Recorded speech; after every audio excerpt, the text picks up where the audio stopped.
Party's on Kilpatrick versus Griffin. Step forward, please. 46-year-old Donna Kilpatrick says former live-in lover, 36-year-old painter Patrick Griffin, owes her for bailing him out of jail and money for a lawyer. Patrick is countersuing Donna for stealing money from under his mattress. Order. All rise.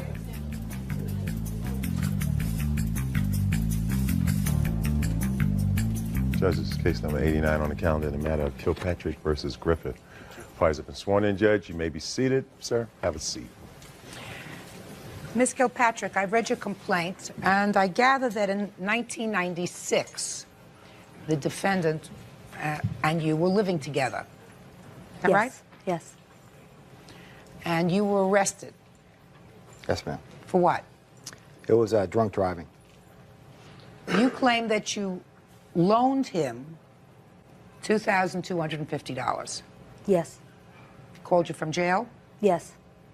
Tell me what he said. He said that he was incarcerated for a DUI. He didn't want to be represented by the public defender since it wasn't his first offense. He wanted to get a regular attorney, and that he needed some money for upkeep in there for his supplies. That is not correct. I'll let you respond in a minute. According to you, he needed $250 for supplies. According to him, he asked for the $250. For supplies? Yes. So what did you do? I got cashier's checks, and I sent them to him. I sent one directly to the jail, and the $2,000 I sent to his house, where... to whose house? To his house, or his mother's house, I'm not sure. I thought you were living together. No. He asked me to send it to his mother. She was going to take it to an attorney who was going to go to the jail and then discuss it. That's what I was told. Okay, where did you take the money from? I took the money from a bank account, and I had cash. So, my cash. Equal. Just a minute. Do you have proof from where your accounts from which you withdrew the money? Because he says that he had $7,000... $4,800 under the mattress. $4,800 that you kept under a mattress. That I kept under a mattress from the $7,000 I had prior to the vacation. I had $7,000 for a truck. Her and I took off for a little mini vacation. When we got back, I had $4,800 left, which I just stashed under the mattress till I could put it in a safer spot. How long did you keep it under the mattress? Just the day it was there. And then I was arrested. Because your defense is that she took your money. She took my money. So show me where you got the money from, Miss Kilpatrick. There was $1,000 in cash. I worked at... $1,000 in cash from where? $1,000 in cash. I worked as a bartender part-time, and that was from tips, and I used to keep that in my closet in a shoebox, so that cash came from there. The other cash came from my checking. Do you have proof of that to show me? No, I don't. Not from that. I just have the receipts from the money I paid for the receipts. Let me see what you have. These. Your Honor, this is almost 2 years ago. Why is this coming up now? Well, she says she's asked you for the money. I've been asking her for my money. Did you ever sign a note to her that you would have the monies that you owed to her by March 20th? Yes, I did. That was for a Tiffany glass that I broke, that she wanted replaced. Mm-hmm. How did you break it? I was in the sink, and I turned the water on, and it just fell over. When you were living together? Yes. That doesn't sound like the kind of thing you would write a promissory note for. Mr. Griffin. What does the promissory note say? Do you remember signing it? No, I don't. You have a drinking problem? Yes, I do. Uh-huh. It says that you promised to satisfy all debts to the plaintiff for the sum so agreed by the date of March 20th. You don't dispute the fact that she gave your mother $2,000. I am not disputing that, no.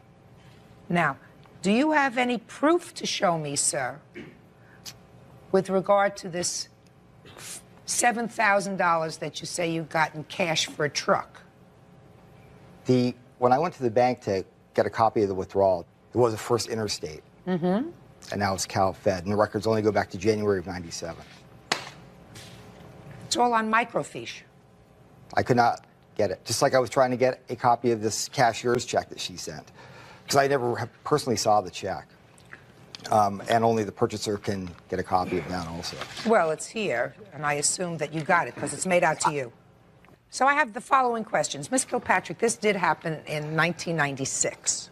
And Mr. Griffin asks a very good question. And his question is, why did you wait this period of time, since I assume you broke up shortly thereafter? No, it strung along for almost another 8 months. And I just had faith that he would come through with the money. We were in a relationship. And when did you finally terminate the relationship? About 5 months ago. Is that right? It wasn't that long ago. So it was more recent than that? Yes. Did he ever make any payments with regard to this money? No. Tell me exactly what the conversation was when he called you from the jail to ask you for the money. That he got popped for a DUI, and it wasn't his first one, and he was really nervous about that. And he didn't feel that the public defender was going to represent him properly. He wanted to get a regular attorney. If I could please loan him the money, as soon as he got out, he would pay it back. He was in, let's see, August 3rd, and he got out of jail on August 24th. This is my witness. I sent him over to pick up the money from Donna's. He, well, let him tell me. Go ahead, sir. First of all, who are you? Ken Burkowski. Mr. Burkowski, what do you know about this? I received a call from Patrick in 1996, sometime in the summer. I don't recall exactly when it was. And he had stated what had happened, and he was incarcerated, and he had told me where he had hid some money and asked if I would go over and get it. I went over to get it, in which I had talked to Donna, and she would not let me in the house to get the money. What did you say to her? I asked if I could come into the house because Patrick had stashed some money somewhere so I could bail him out of jail. And what did she say to you? She wanted to know where the money was. And what did you say to her? I wouldn't tell her where the money was. He told me not to tell her where the money was. How long do you know him? All my life? Had you been to the house before? Yes. So, before you called Miss Kilpatrick from jail, did you call him? Yes. And it was only after you called him and he went to the house and was unsuccessful at getting the money that you called the plaintiff? Yes, and I told her where the location of the money was and to get it to me as soon as possible. Judge Judy continues in a moment. I've never seen that person before. We have never had a conversation, and he did not come to my house asking for the money. He did not. And later today, what I wanted to do is to make him feel like part of the company. In order to make him feel part of the business, you used his credit card. Didn't that sound stupid to you? real cases, real people. Judge Judy. Donna Kilpatrick wants her former boyfriend, Patrick Griffin, to pay back bail money and attorney fees she loaned him. Patrick is accusing Donna of stealing money from under his mattress. Tell me the circumstances surrounding your separating a few months ago. The circumstances? Yeah, we tell me what happened. simply just don't get along. We argue and fight. I don't trust her. Well, it's clear that you didn't trust her because you were living with her at the time and you wouldn't tell her where you stashed this money. Why was it that you didn't trust her? You trusted your friend, but you didn't trust her. Well, I knew that if he were to get the money, that I would get it all back. What made you think you wouldn't get it all back if she got the money? I just know how Donna is. And it was just a hunch, which was correct. She's admitted to taking this money. She just feels that it was owed to her for putting up with a bunch of... I didn't take that money, and I never saw him in my life. Ms. Kilpatrick, I want to tell you something. I have to make a judgment based upon who I believe is telling me the truth. It's unfortunate when two people live together and don't trust each other, but that's clearly the case in this case. I believe that you used his money to send to his family to provide him with an attorney. There is no question in my mind that you did provide him with $2,000. You have absolutely no proof to show me where you got this money from.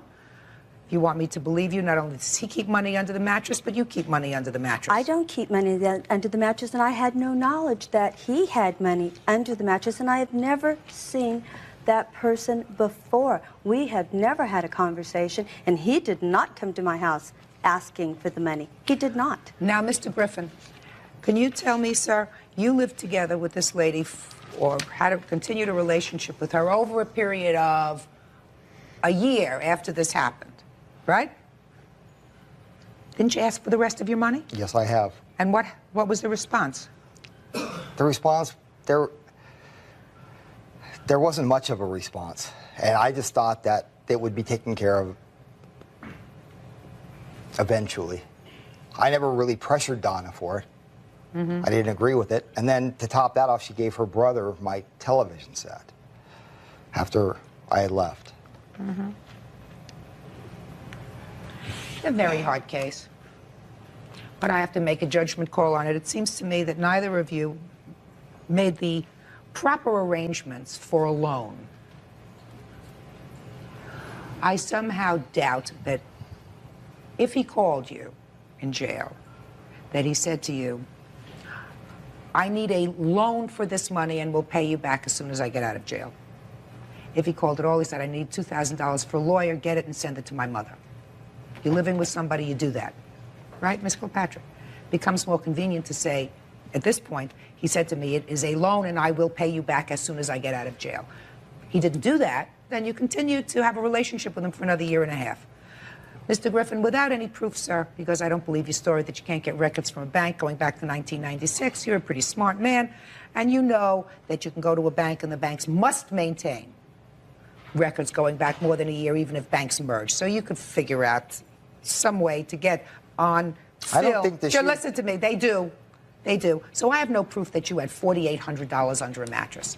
In any event, you continued after you came out of jail to have a relationship with this lady, and you lived together, and in all probability, if the relationship had gone on to become a more permanent one, you would not be standing here today. But neither one of you made the appropriate arrangements to memorialize the debt. Your case is dismissed, and the countersuit is dismissed. Go, be well, be happy. Parties are excused. You may step out. Out the back door to your right. Okay. And now the next case. Parties on Ditloff versus Ditloff. Step forward, please.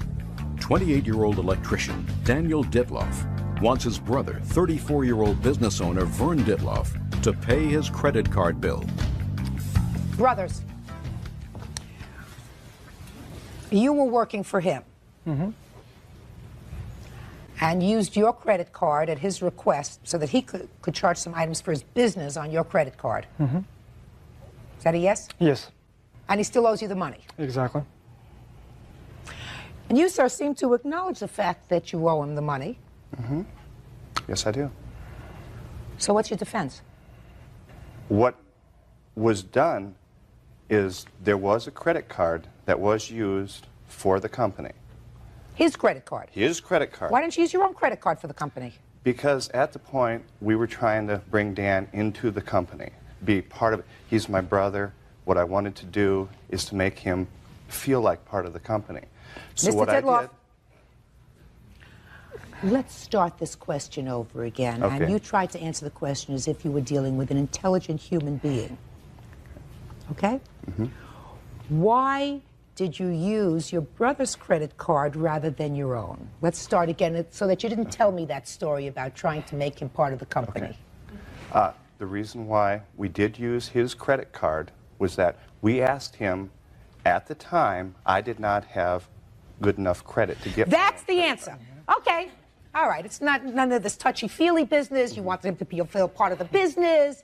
So you, in order to make him feel part of the business, you used his credit card. Didn't that sound stupid to you? Didn't that sound... a little dumb. Judge Judy continues in a moment. He mentioned that he would like to have this credit card. We agreed with him 100%.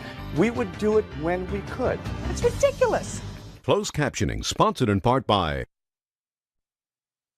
Real Cases, Real People, Judge Judy.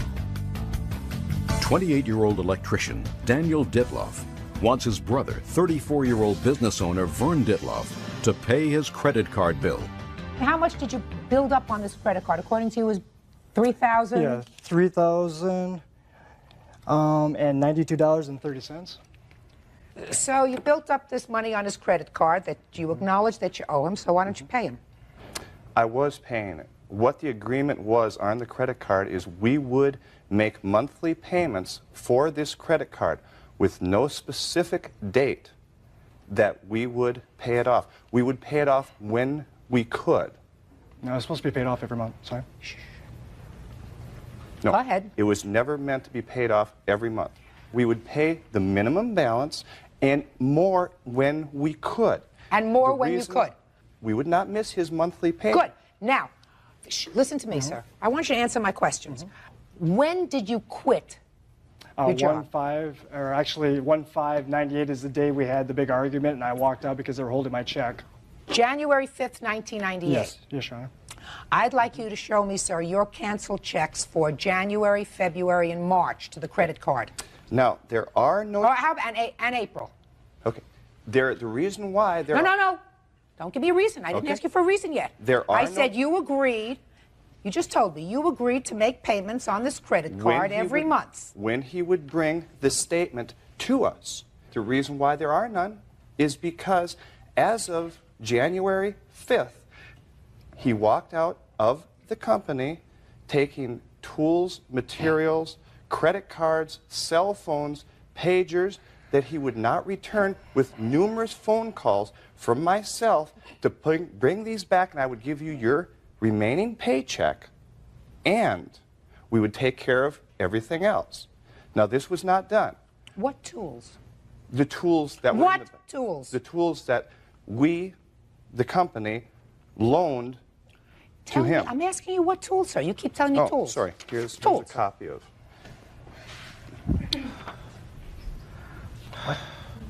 Yeah, no, I made the point. And here's the receipts. Just a second. Shh. Oops, sorry. Do you have a Milwaukee hammer drill of his? No, I do not, Your Honor. Craftsman saw old model? No, What I is do that? not. 3 plastic drop cloths? 5 company shirts? And 3 plastic containers? Are you kidding me or what? No. Those are the things that were given to him from the company, Oh, good. as well as, Listen, if you will continue. listen to me. He lends you his credit card. It's in the hole. You didn't pay him for January, February, March, April. I assume you're not going to make payments for May, June. That's ridiculous. Absolutely ridiculous. Judge Judy continues in a moment. Call 1-888-800-JUDY. Pay your brother the money. $3,092.30. Be ridiculous, sir. Why would, see, now, as from a business point of view, when your employee, when you loan him company, materials, equipment, $900 worth of company equipment I and didn't see materials. $900 there. I have all the receipts here I to didn't see show you. $900 there. When an employee walks out and he won't return your phone calls, I have had a police officer call him. I've had my lawyer call him to settle this thing. Who called you, sir, to get his $3,092.30 back? There was never a call stating that. I've written letters even. I have copies of the letters here. Yes, he mentioned that he would like to have this credit card back. We agreed with him 100%. We would do it when we could. When you could? What kind of a response is that? I'll pay it when I can. The judgment in this case is for the plaintiff in the amount of Thank you, Your Honor. $3,092.30. That's all. Parties are excused. You may step out. At the back, go to your right, please. Judge Judy continues in a moment. And on the next Judge Judy. Previously on Judge Judy. Did you take your 2 children to his bankruptcy hearing? Your Honor, children in America watch court every day. Showing no disrespect. Mrs. Leventhal, what I'm talking about is demeaning their father. And you say you don't do that. You just said to me you filed for bankruptcy because of all the medical and dental bills that you Right, had I to couldn't pay. pay because I couldn't afford to pay. So you didn't pay. We have been separated for 2 weeks since he had been removed from our house on domestic violence. You already said that 4 times. You think I didn't hear you the first I time? did it twice. Now for the conclusion. 42-year-old social worker Susan Leventhal is suing her ex-husband, Dr. Jerry Leventhal, for not paying medical bills for their son Aaron. Dr. Leventhal is countersuing his wife for not letting him see his children. You want to tell me what happened on July 12th, your version of what happened? Yes, ma'am. We have a current domestic violence injunction on behalf of Aaron and Mark because these two individuals had the children on a weekend visitation. He had been exercising irregular and unreasonable visitation. You know, He you had sound the like a children. record. I want to tell you something. You sound like a record. I asked you a question, and you sound like a programmed record. I want you to tell me your version of what you believe happened. The children came Here. home on Saturday night during his weekend visitation. He returned them with a police escort to our home. The children exited the car screaming, "Daddy's hurt me again." The 9-year-old and the 14-year-old. I was nowhere around. It seems that he lost his temper again, and he placed his hands around the neck of our young child. He claims trying to wash out his mouth. The child had marks around his neck. A police officer was at our home, which he had called, interviewed my children with me away from the room so they could speak to him first, as this is what has happened whenever he's had the children.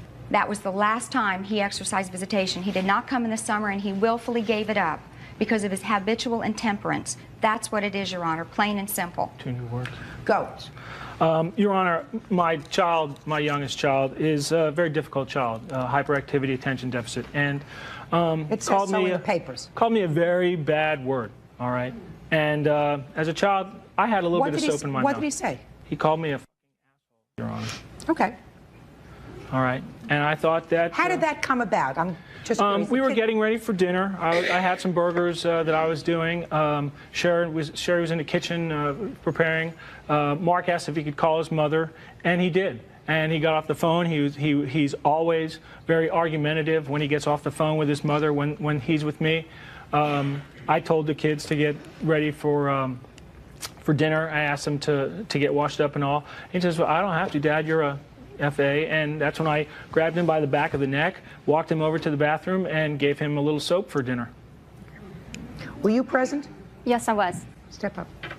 If I were to ask you the same question, would that be your Absolutely. I heard him say that. And I did see him wash Mark's mouth out. And we have a report from HRS where the boys went in and were interviewed, and Aaron did tell what happened. Aaron was present when this happened. Aaron's the older one. Yes, and Aaron Can I saw it see the happen. report, please? Yes, ma'am. Thank you. And the case was subsequently dropped. Let me just take a look.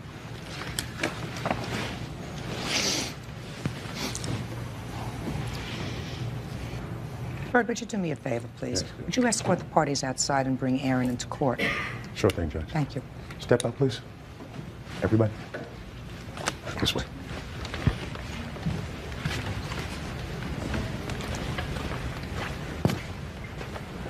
Bailiff, are you going to stay with me?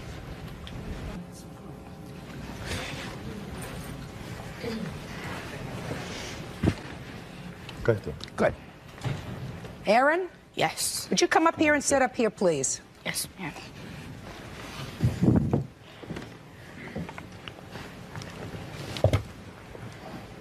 Your full name is Aaron Leventhal? Aaron Simon Leventhal. You know that I was a family court judge for a long time. So I have some serious questions to ask you, and I want to ask you out of the earshot of both your mother and your father. Okay? And you know I'm like a truth machine. Yeah. Right? You believe that, don't you? Good. So I got a couple of questions for you. How was your bar mitzvah? I didn't have one How come? because my dad wouldn't pay for it. Had you gone for Hebrew school training? Yes. For how many years? Since I was about 8 or 9. And do you remember what happened with your bar mitzvah? How did you know that your dad wouldn't pay for it? Because, well, he'd like said it, and he said he'd like have it in a McDonald's. Who did he say that to? Me. Where were you when he said that to you? We're out with my little brother out for dinner. Did you talk to him about the bar mitzvah? Yes. I Tell me tried what to. the conversation was. Well, I said, like, I asked him why not, and he just said, because your mother should have to pay for it. And then I like asked him why, and he like wouldn't give me answers. Did that upset you? Yes. Do you remember last July there was an incident that happened when you were visiting with your dad? Yes. Okay. And something about starting to set the table or put the table together for dinner. Is that what happened? Your little brother was told to set the table? Yes, and he didn't do it. And he had called your mom about that time? Yes. Did he call your father a name? After my dad had said the word, he said it back. What did your dad say? You can tell me. I've heard everything, Aaron. Okay. He said that like... Is that what he said to him? You heard him say that? We were about to set the table. It's like he wanted to watch the end of a TV show. Who did? My brother, and he would have done it. He was like getting up to do it. And then my dad like tried washing out his mouth. And your brother was upset about that? Yes. He called your father a name? Yes. Judge Judy will continue in a moment. Why didn't this child, after having gone to Hebrew school training, why didn't he have a bar mitzvah? You did notice that he was wearing a cross quite proudly around his neck, though, today. Now I got a really much more serious question to ask you, Aaron. Does it upset you when your mom talks about your dad? Sometimes when it like it's really painful. Did you ever tell her that it hurts you when she talks about your father? Yes. What'd she say? She says that I'll stop, and if you ever need to talk, we can talk. Sometimes children who grow up with divorced parents, they have to be smarter than their parents. Do you ever feel that way? Sometimes. You haven't seen your father in a long time. Do you know why? Because he hasn't wanted to. Who told you that? Well, I know it. How do you know? He lives down the street. Well, why don't you tell me your best recollection of what happened on that day in July? So your little brother is in the bathroom getting his mouth washed out with soap, Aaron, right? Yeah. Did you have dinner that night? Yes. Then what happened? Then my little brother was like talking back still, not name calling. And my dad said he's had it with us, and I'm taking you home to your mother. And then like my little brother was like talking to me, just like holding a conversation. And we were like driving home, and then like when we got to the gas station near our house, he pulled over and he like called the police and asked them to like escort us home. I see. We got home. Okay.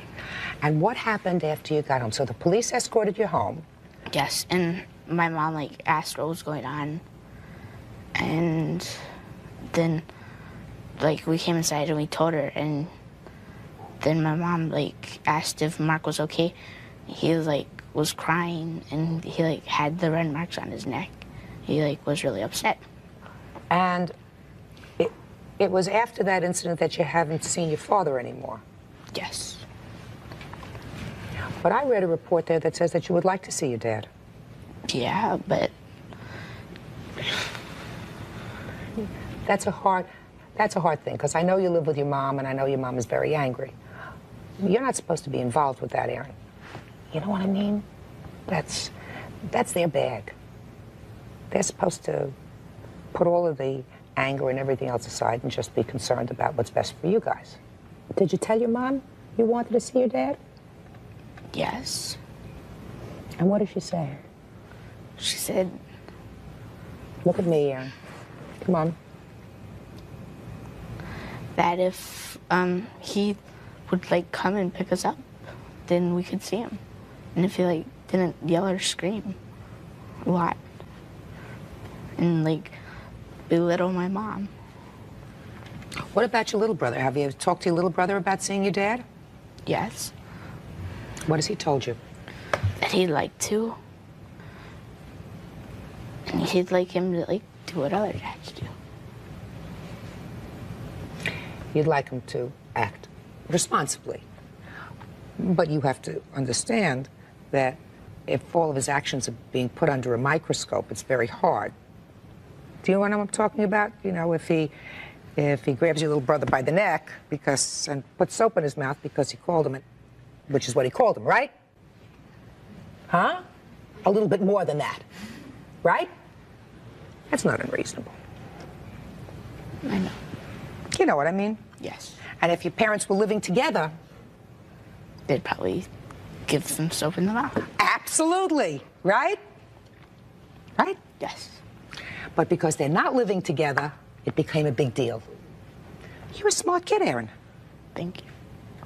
So you understand it. Now I just have to explain it to your mother and to your father. How's that?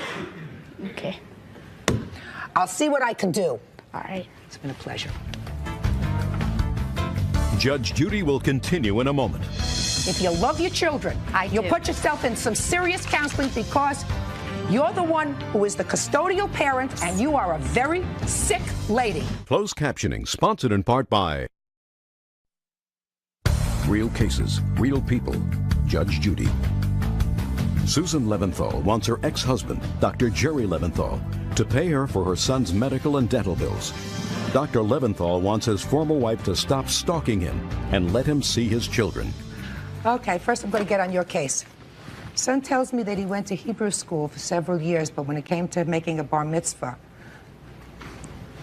you told him he couldn't have one unless he wanted it at McDonald's. Did you ever say that to him, Dr. Leventhal? No, Your Honor. Actually, my ex-wife. You. I'm asking you, did you ever say that to him? No, ma'am. Why didn't this child, after having gone to Hebrew school training for years, why didn't he have a bar mitzvah? Of some sort. I'm not talking about one of those lavish things, you know, where they have clowns and photographers and dancers and all that kind of, but something. At the time that Aaron was due to be bar mitzvahed, my ex-wife and I were separated. It was an extremely volatile situation, you know, it boiled down to if you had wanted your son to have a bar mitzvah, you would have paid for one, and that's her rationale. And I understand that, but okay, he didn't proceed with his Jewish teachings very long after we got to Orlando. What I'm telling you is,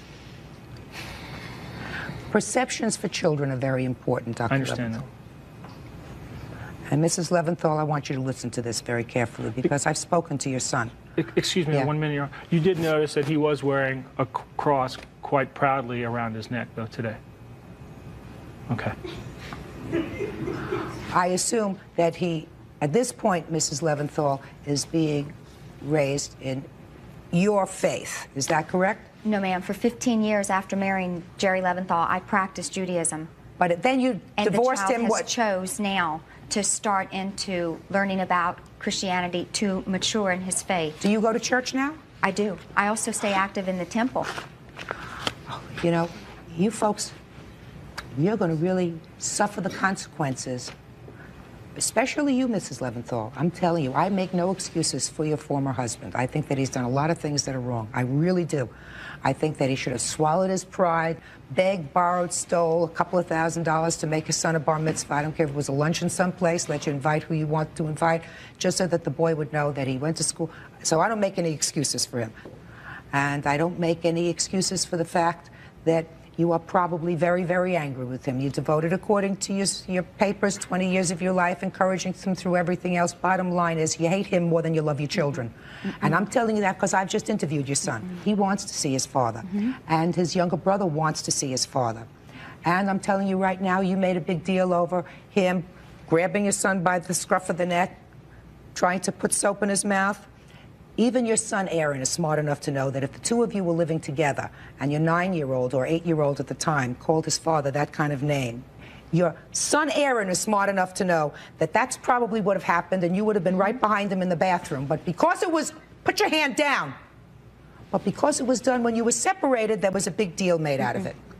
Mrs. Leventhal, I am telling you that you're supposed to love your children more than you hate each other. Your children didn't ask to be born. Your children are going to feel as if there is a lack of support that they would be showing to you if they repeatedly said, we want to see our father, we want to see our father, because they know how hurt you are, how devastated you are, how angry you are with him, and you're their mother and they live with you. And the two of you aren't doing the right thing if you don't put aside every other acrimonious feeling that you have towards each other and say, your mother's a great gal, your father's a great guy, we couldn't live together, we're divorced. That's it. The rest of our business has nothing to do with you, so that your children shouldn't have to listen to you on the phone talking to anybody else about what a deadbeat their father is. Think that that's happened? Mrs. Leventhal? They have not heard me say he's a deadbeat, but that his behavior is inappropriate and unaccountable for. Yes, ma'am. I am as honest about that as I can be. I've never said their father's a terrible person. I've said I want you to know your father. Listen, what you sow, you will reap. You made two children, and you're not supposed to make them into emotional cripples.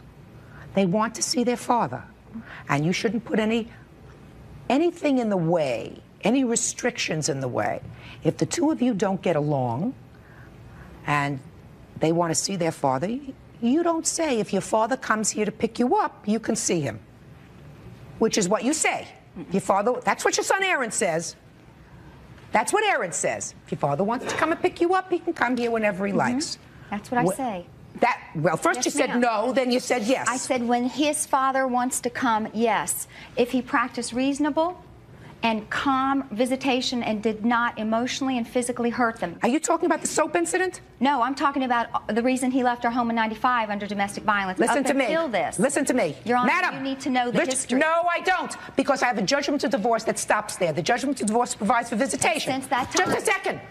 That's all I'm interested in. That was in 1996. So I'm not interested in what happened in 95, 94, 93. Well, since that time, Only he's that. not exercised his visitation. Judge Judy is ready to rule. Call 1-888-800-JUDY.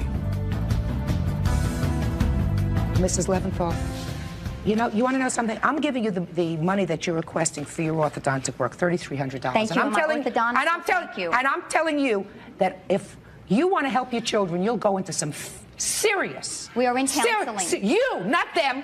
You will go into some serious anger management therapy because I have been through it. Thank you. Because your problems are so deep-rooted. And I'm not saying that you don't have cause. And I'm not saying that he was a great husband. I'm not saying he was a fair husband. Maybe he was a lousy husband. You are going to destroy your children unless you get it together. I am dismissing your counterclaim, sir, but I'm not giving her the $5,000 she's requesting. I'm giving her $3,300 for the orthodontist only. And Mrs. Leventhal, if you love your children, you'll put yourself in some serious counseling because you're the one who is the custodial parent, and you are a very sick lady. That's all. Parties are excused. You may step out. I'll be back to you right now. Judge Judy will continue in a moment. And on the next Judge Judy, Judge Judy. Parties on Y versus Davis. Step forward, please. 30-year-old operator Ron Y. says former roommate, 44-year-old reservation clerk James Davis slandered him by sending flyers around the neighborhood. Order. All rise. Hello. Hey. Your Honor, this is case number 108 on the calendar in the matter of Y versus Davis. Parties have been sworn in, Judge. You may be seated. How do you pronounce your last name, sir? Y. Mr. Y, according to these papers, you rented a room from the defendant. Yes, I did. And you're suing him for slander. Yes. Say he evicted you. No. You left. Yes. He has a countersuit for some money that he alleges that you owe him, along with some other things that I'll get to in due course. So how did you find him as a roommate? He owns a computer line, and I logged on to it, and that's how I met him. Did you go for an interview? I know I met him prior to it, and he had told me that he had needed a roommate, and he said that his roommate was moving out and he needed someone to move in. And what was your financial arrangement with him? $300 a month. What about utilities? Well, my fair share of utilities was fair to me. How many We didn't have like you know, you're going to pay this, you're going to pay that. It was $300 a month, and I was going to pay my share of the utilities. That's Well, the how way many that it people went. were living in the house? 2. So you were going to pay 50% of the utilities? Well, at first, that's what it started out to be, yes. So what was the trouble? The trouble was, I started getting, Mr. Davis started handing me these every single month, and they're not the bills from the utility companies. They're bills that he printed out on his computer. And he would give them to me every month, and about 3 months into it, I said, you know, these bills are getting a little ridiculous for 2 people living in one apartment. He has a computer line which has 15 computers in there, and he's got 2 refrigerators and all kinds, you know, and the front room has a computer, and he has all kinds of stuff, and he runs the air conditioner 24/7. So I didn't, you know, I didn't feel that it was my, you know, my responsibility to pay his part of the utilities. So I told him. When you say part, so you didn't, when you moved in, you didn't have a clear understanding of, other than the rent, what share of the utilities Well, you were I going to agreed to pay half at the time until I started getting these bills, and I thought And they you were saw ridiculous. that half was a lot more than you thought you were Right. using. Did you pay the rent Yes. every month that you were there? Yes, I did. Okay, how many months were you there? 6 months. And I assume that that's true because he does not, in his countersuit against you, say that you owe him for any rent. So why did you move out? I moved out because at the time he was just like, the bills were getting to me too much. Me and him weren't talking at all, and I just wanted to get out of there. You know, I was just getting tired of having to deal with him every single day. Every time I walk in, I go, "Hi, Jim, how you doing?" And he'd be like, "Hi," you know, just like real depressing all the time. And I don't want to be in that kind of an environment, you know. And So you left, and what happened exactly. after you left? After I left, at the time I was on unemployment. You know, I should make that fact clear. And he knew, and he was complaining that my rent wasn't on time, but you know, I can't make the government pay any time, and he knew that I was on it prior. So he started saying, well, you need to pay the bills. And then he sent a letter to my mother's address, and the letter that I have right here in hand, and he said that I owed him $275, which is the first, and that would be that. Okay, so he says you owe him $275. Right. And in that letter, he states that he has my last unemployment check. He said that he will not give it to me unless I bring him cash, which is blackmail in my opinion. And I told him, I told him, you know what, I will be over there this Saturday, and we will settle this. And I went over there that Saturday, and I called the police station. And I called the police station, had a police officer meet me there and grab my stuff and leave. On that letter, he states that the carpets were cleaned. He states that the walls were done. None of it was done. I walked in with the police officers, and nothing had been cleaned, nothing had been done, nothing. And I had wiped down the walls, cleaned everything, and vacuumed and everything upon leaving. You got your check, your unemployment check. Yes, I did. Finally, with the police's help. So what are you complaining about, sir? I'm complaining because after that, Mr. Davis decided that he was going to send a flyer out. With on the third paragraph down, it says that he was going to send a flyer out saying that... That's not true, Judge. Just a second. Excuse me. It says that he was on that. There is a threat on there that he was going to blackmail me, which is blackmail. That if you do not pay me, then I have no other alternative but to send mass email links along with flyers with your picture on it. About a month later, after I went with the police to get my stuff, he sends this to my mother's address, which is this one. And he also, I want to add too that I'm a member of Alcoholics Anonymous, and I was anonymous at the time, and I volunteer once a week at this place where alcohol people go, and Mr. Davis sent one of those letters also to the people there, you know, where he broke my anonymity. I used to have a private life. Now I don't have a private life anymore because this guy, nobody knew who I was. Now all of a sudden everybody knows who I am because of this letter. He also states on that you know, I owe people money and all, you know, and he has no proof of anything there, you know, and I just don't think that it's fair that someone should be able to get away with something like that. You know, I can't go anywhere now, and I'm afraid that people are looking at me funny. I can't even live in my own city that I used to live in anymore. You're talking about both of these pieces Yes, of they paper. both came, and they also went. I can't read and listen to you at the same time. Okay, I'm sorry.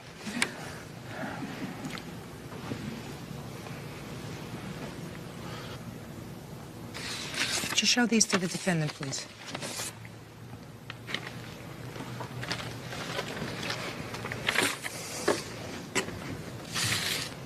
Have you ever seen those before, sir? Neither one of them, ma'am. No. Excuse me, Your Honor. This man owns a computer company, and that picture was taken on Valentine's Day with a good friend. The day after Valentine's Day, because I moved out the 22nd of February out of him, I asked him, Jim, can you scan this on your scanner and put it on a disc? That's not true, Your Honor. Shh, just a second. And he did scan it and put it on his disc. He's the only one with that copy of that picture. He's the only one that could have had that copy and made it, you know, and put it on a computer so he could print it out on that. What about the person who took it? The person who took it Yes. it's a Polaroid. There's only one copy of that picture, and I have the copy in my possession, but that one was Let me made. see it. Well, I don't have it with me.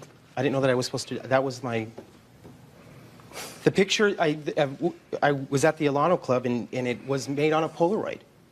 And I asked him, could you make a copy of this for me so I can have it on disc? Does that sound familiar to you, sir? Not at all, ma'am. I never saw that picture until just now.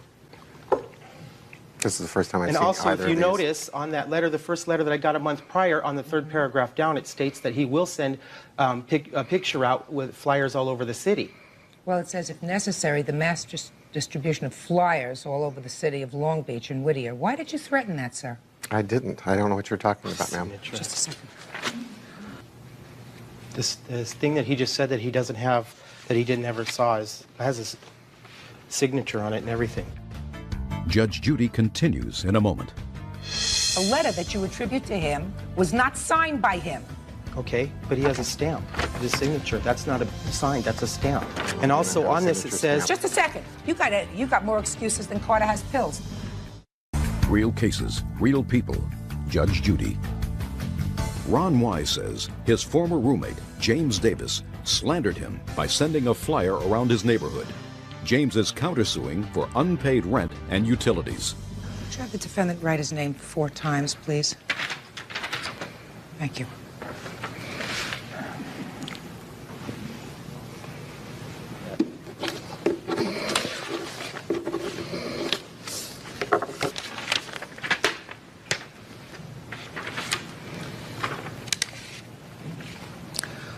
Well, I tell you right now, Mr. Y, I have the answer and countersuit by Mr. Davis with his signature on it. That is not the same signature on this letter. But, Your Honor... It is not the same signature, Mr. Y, as is on this letter. No way, shape, or form. Now, I want you to take a look at it. Just a minute. You'll see. This is the countersuit, and the defendant had absolutely no knowledge that I was going to compare signatures, and the signature that he has just made 4 times matches the signature on the countersuit, not the signature on that letter that you attribute to him.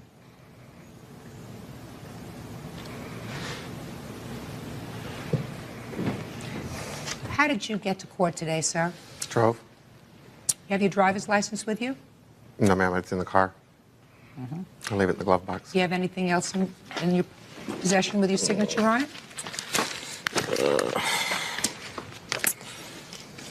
Yeah, credit cards. Credit card? Good. Let me see it. Great. Got a couple of those?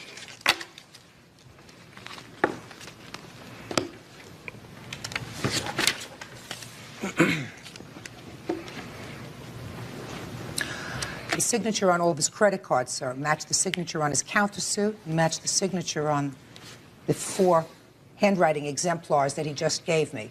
So the letter that you attribute to this man was not signed by him. Okay, but he has a stamp, his signature. That's not a sign, that's a stamp. This is a stamp with his thing on it. No, ma'am. And also on this it says... Just a second. You got more excuses than Carter has pills. Let me see it. Say it was a stamp. I didn't see there was a stamp. On that letter, it states that he has my unemployment check and he has Just my a minute. belongings. He just agreed to that he'd had it. Now, if he agreed to having my stuff and I had to bring the police in to get it, why wouldn't he agree that that was his letter? It's just not his signature. I didn't say it wasn't his letter, sir. I said it's not his signature. Oh, okay.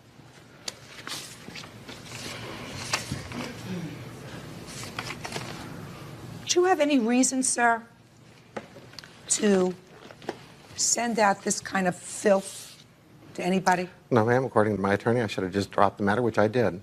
I was going to go to court and file a case of small claims, but because Mr. Y was underemployed, he said I would have basically a snowball's chance in hell of collecting. How many places did you live, sir, in the past year? 2. His place and your prior Yes. residence? And how long did you live in your prior residence? 6 months. And on what street was that? That was on Bermuda. Did you leave owing any money there? No, the bills were all in my name, and so was the apartment. You know, what I have a problem with is, I have a problem with your suit because it's really hard to ascertain. He says he didn't send those things out, and certainly they are slanderous. Oh, definitely. They are slanderous, so I can't imagine why any normal person would send that out, especially since, according to your countersuit, sir, as best as I can come up with, you say unpaid utilities, $206. Okay?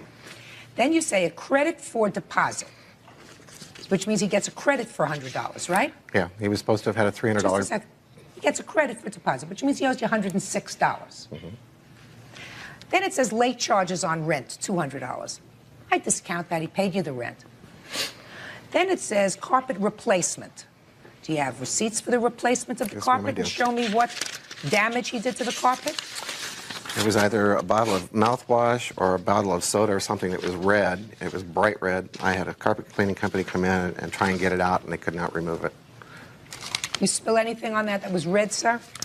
Well, yes, it was mouthwash, in fact, and it was on my dresser, and I came home one day, and above my dresser was a vent, and he's not allowed to go into my room, and I don't know why he was in my room, but he put a vent, plastic cover over the vent to diffuse the air, and that was on the ground, so I wiped it up, and you know, and that was not from me. I mean, I know it was my room, and it was in my possession at the time, but I did not drop over that mouthwash.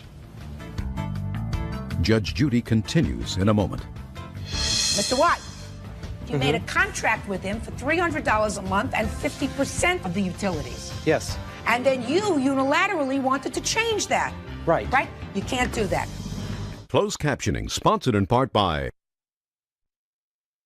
Real Cases, Real People, Judge Judy. Ron Y says he was slandered by a flyer written by James Davis. James says he's never seen the flyer before today. My problem is, Mr. Y. Why? Why? I need proof that he sent those things. He's the only one with that picture. He's the only one in the world that could have had that picture. I have that picture in my photo album at home. He's the only one that made a copy of it, and I put it on a disc, and I have the disc of it at home, too. Who else got those? One was the Alano Club, where I was an anonymous member of Alcoholics Anonymous. You know, that's for sure one. You know, I went over there, and they called me up, and they said, guess what, we got a letter. You know, and then one came to my mother's address, one went to my dad's address. You know, these are my parents' addresses, and he's the only one who could have known that. Mr. Y, if you weren't getting along for a very long time and you moved out in February, why would you ask him to do you a favor and scan something into his computer? Well, because it wasn't like I was planning on moving out. He didn't know that I was planning on moving out. I just wanted to get out of there because he was depressing. It's not true, Your Honor. Just a second. And every time I would come home, he would be like, oh, you know. I heard what you said, sir. My question to you is if it was miserable enough so that you had decided that you were going to move out. Because at the time I was putting my feelers out to find another roommate. And nobody had said, I understand that. You know. I mean, are we talking apples and oranges here?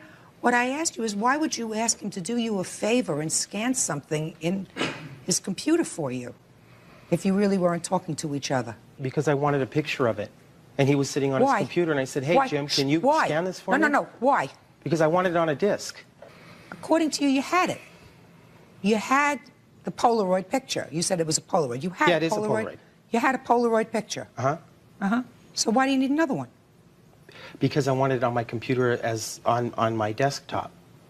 I wanted it on my computer, so when you turn my computer on, I have a picture of me and my friend. That's what I wanted. And that's how it started out. I don't know if I'm satisfied. Listen.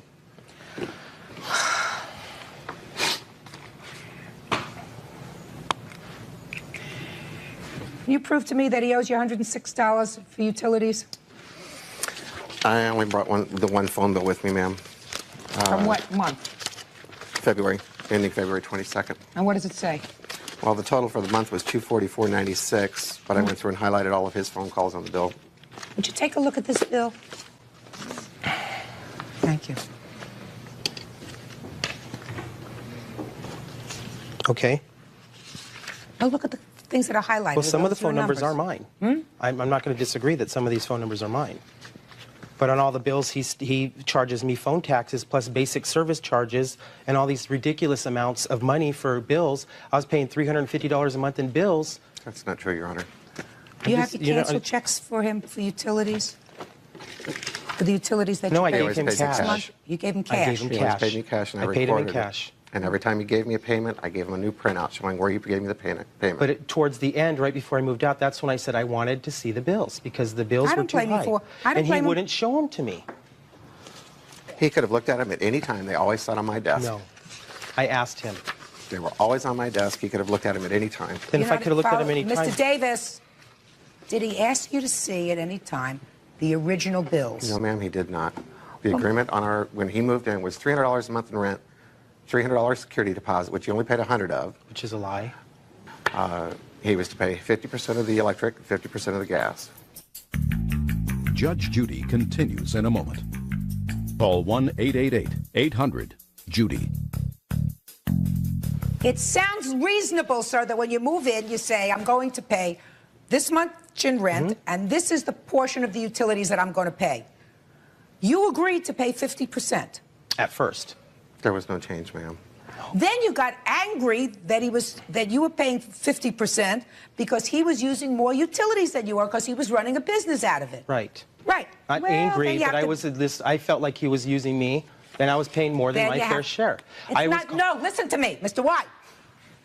You didn't make a contract with him for $300 a month plus your fair share of utilities. You made a contract with him for $300 a month and 50% of the utilities. Yes. And then you unilaterally wanted to change that because he was using more of the utilities than you were. Right. Right? You can't do that. And quite frankly, I cannot say in good conscience that I am satisfied that those things emanated from him and that they were disseminated to anyone, because I have no proof that they were disseminated to anyone. I have no proof that they were disseminated to your mother, to Al-Anon, to your father. I have no proof of that, sir. I only have your statement that they were. So I have two problems. I have two problems. One is that I'm not convinced that he did it. He seems to think that you did it yourself. That's what he seems to suggest in his answer. Yes, ma'am. I don't know why anybody would be nuts enough to do that themselves. Right. But even if he did it, I don't have any proof, sir, that it was disseminated to anyone. Do you understand? Yes, Your Honor. Good. So your lawsuit and his countersuit are dismissed. That's all. Parties are excused. You may step out. Judge Judy continues in a moment. And on the next Judge Judy. Harris versus ICE. Step forward, please. 31-year-old police officer Peter Harris is suing 57-year-old Nick Ice for filing a false police brutality complaint after Nick was arrested for assault. Order. All rise. Your Honor, this is case number 96 on the calendar in the matter of Harris versus ICE. Thank you. Parties have been sworn in, Judge. You may be seated. Mr. Harris, you are a police officer. Yes, ma'am. Where is that? I work for the city of Los Angeles. According to your complaint, you were in the performance of your duty, working one evening, responded to a call, and arrested the defendant. Yes, ma'am. And subsequent to that arrest, which you say was relatively routine, with the exception of the fact that the defendant resisted arrest. Correct. There was a minor altercation. But subsequent to that arrest, he lodged a complaint against you, Correct. which caused a police investigation, internal affairs investigation. And tell me why you want to be compensated. Because his complaint against me was absolutely false. He had said that I had struck him in the knee with a baton after he was handcuffed. He not only made this complaint with the police department, he sent a 2-page letter to City Councilman Joel Walk's office, which is what started the whole affair and the whole investigation. He was then later brought in to the police station by my supervisors, was advised that and signed a complaint advisory form which states that he understands that making a false allegation against a police officer, he may be arrested and have charges filed against him under 148.6 of the California Penal Code. You do not deny hitting him on the knee. Oh, ma'am, I did not hit him on the knee at all. You did not? No, ma'am, he was never struck. He was taken to the ground, but he was never struck. Okay. And that was before he had handcuffs put on him? Correct. And the reason he was taken to the ground is because he resisted being cuffed? Correct. Can I see his complaint, please?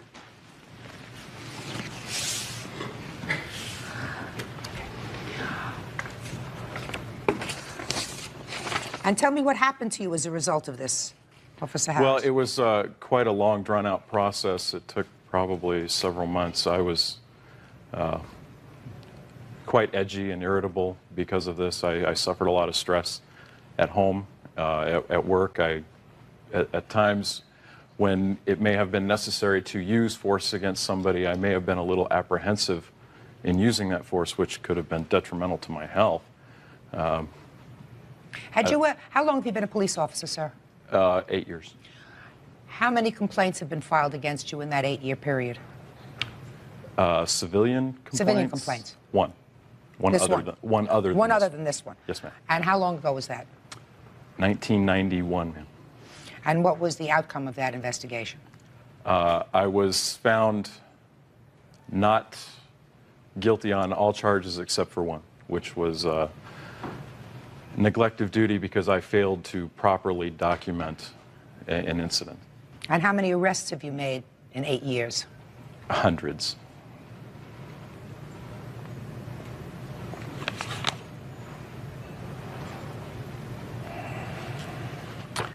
All right, sir. You were in a bar, you were playing pool? Listen to me carefully. Yes, Your Honor. You were in a bar playing pool. I was playing pool. I was about 40 feet away. I heard a glass crash to the floor. We looked up, and there was a fist fight going on at the end of the bar, which is, I say, about 40, 50 feet away. Then two bikers took off quick out the door. We finished our pool game. Everybody was going crazy down at the end of the bar, so we just stayed away from it. We finished our pool game, and after that, I went and I sat down in the center of the bar. I said, "May I please have a bottle of Budweiser?" I took 2 sips. This officer walked up behind me, said, "You're under arrest." I said, "For what? I haven't done anything." He didn't say anything to me. He just cuffed me and started leading me out the door.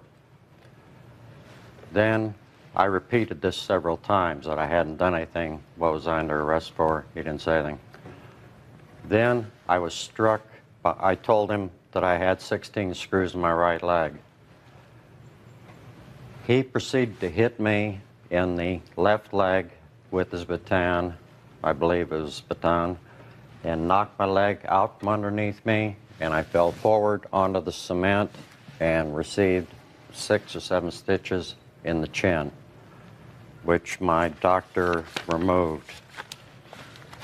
Don't play with paper, sir. He doesn't deny that you had injury to your chin. Right. Is that right?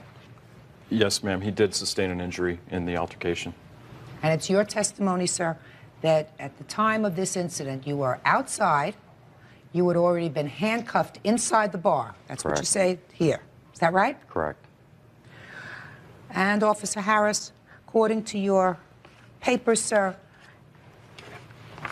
fortunately for you, there was people taking videos of this incident. Yes, ma'am. The entire incident was captured by the LAPD Life on the Beat film crew who was riding with me that day. Were you aware of that, sir? Yes, I was. Have you ever seen this film? No, I haven't. But Well, let's see it together. Judge Judy will continue in a moment. Somebody else was taken out of this bar, looked like the head was all covered with bandages, bleeding from the eye, right? Clearly there was a melee inside. And later today, I just miss my things. You know, they're precious memories that I don't have now. cases, real people. Judge Judy. Officer Peter Harris says Nick Ice filed a false police brutality complaint after Nick was arrested. Nick says Peter struck his legs with a baton for no reason, knocking him to the ground. Have you ever seen this film? No, I haven't. You have it with you? Yes, ma'am. Let me see it.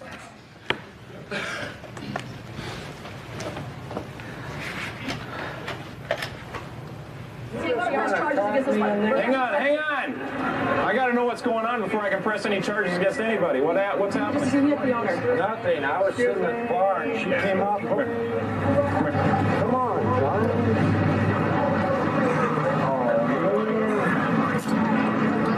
I put my hand up to protect myself. The one turn. Her sunglasses down. Turn your wrist around now. After repeated requests for compliance, the officers must use force in order to apply the handcuffs. Hell, I'm not trying to do anything. For God's sake. What's the matter? Do you have any ID on you? You guys want to look at him, please? For God's sakes. I was standing there, mind my own business. Well, first of all, Mr. Rice, I have the following comments to you, sir. From the sound of your voice on that tape, you had had more than just a few sips of beer that evening. I hadn't had anything to drink before I came in, Your Honor, and I played 3 games of pool. That's first. That is my impression of your slurred words. Second of all, you were clearly not handcuffed until you got outside. That's what that showed. I made a mistake on that. Everything went so fast. I thought I was handcuffed before I was taken outside. Mr. Rice, that's a big difference. Clearly, from watching that tape, you were escorted outside the bar. You certainly resisted having the handcuffs put on. They told you to put your hands back. You didn't. Doesn't look to me as if anybody hit you with anything. It looked to me as if Officer Harris twisted you and brought you down. Now, I don't mind looking at that tape again. You want to take a look at it again, sir? No. Huh? I No, didn't see Your any use of a baton, Mr. Rice. The next morning, I woke up, and I couldn't even stand up. I was hitting the leg with something. Just a second. Could we rewind that, please? I want Mr. Rice to look at it again. It doesn't look like it on the tape. But Well, you're not suggesting that Officer Harris doctored this tape, are you? I am not. No. You can press any charges against anybody. What's happening? This is the owner. Nothing. I was sitting at the bar and she came up. See your hands, sir? They're clear.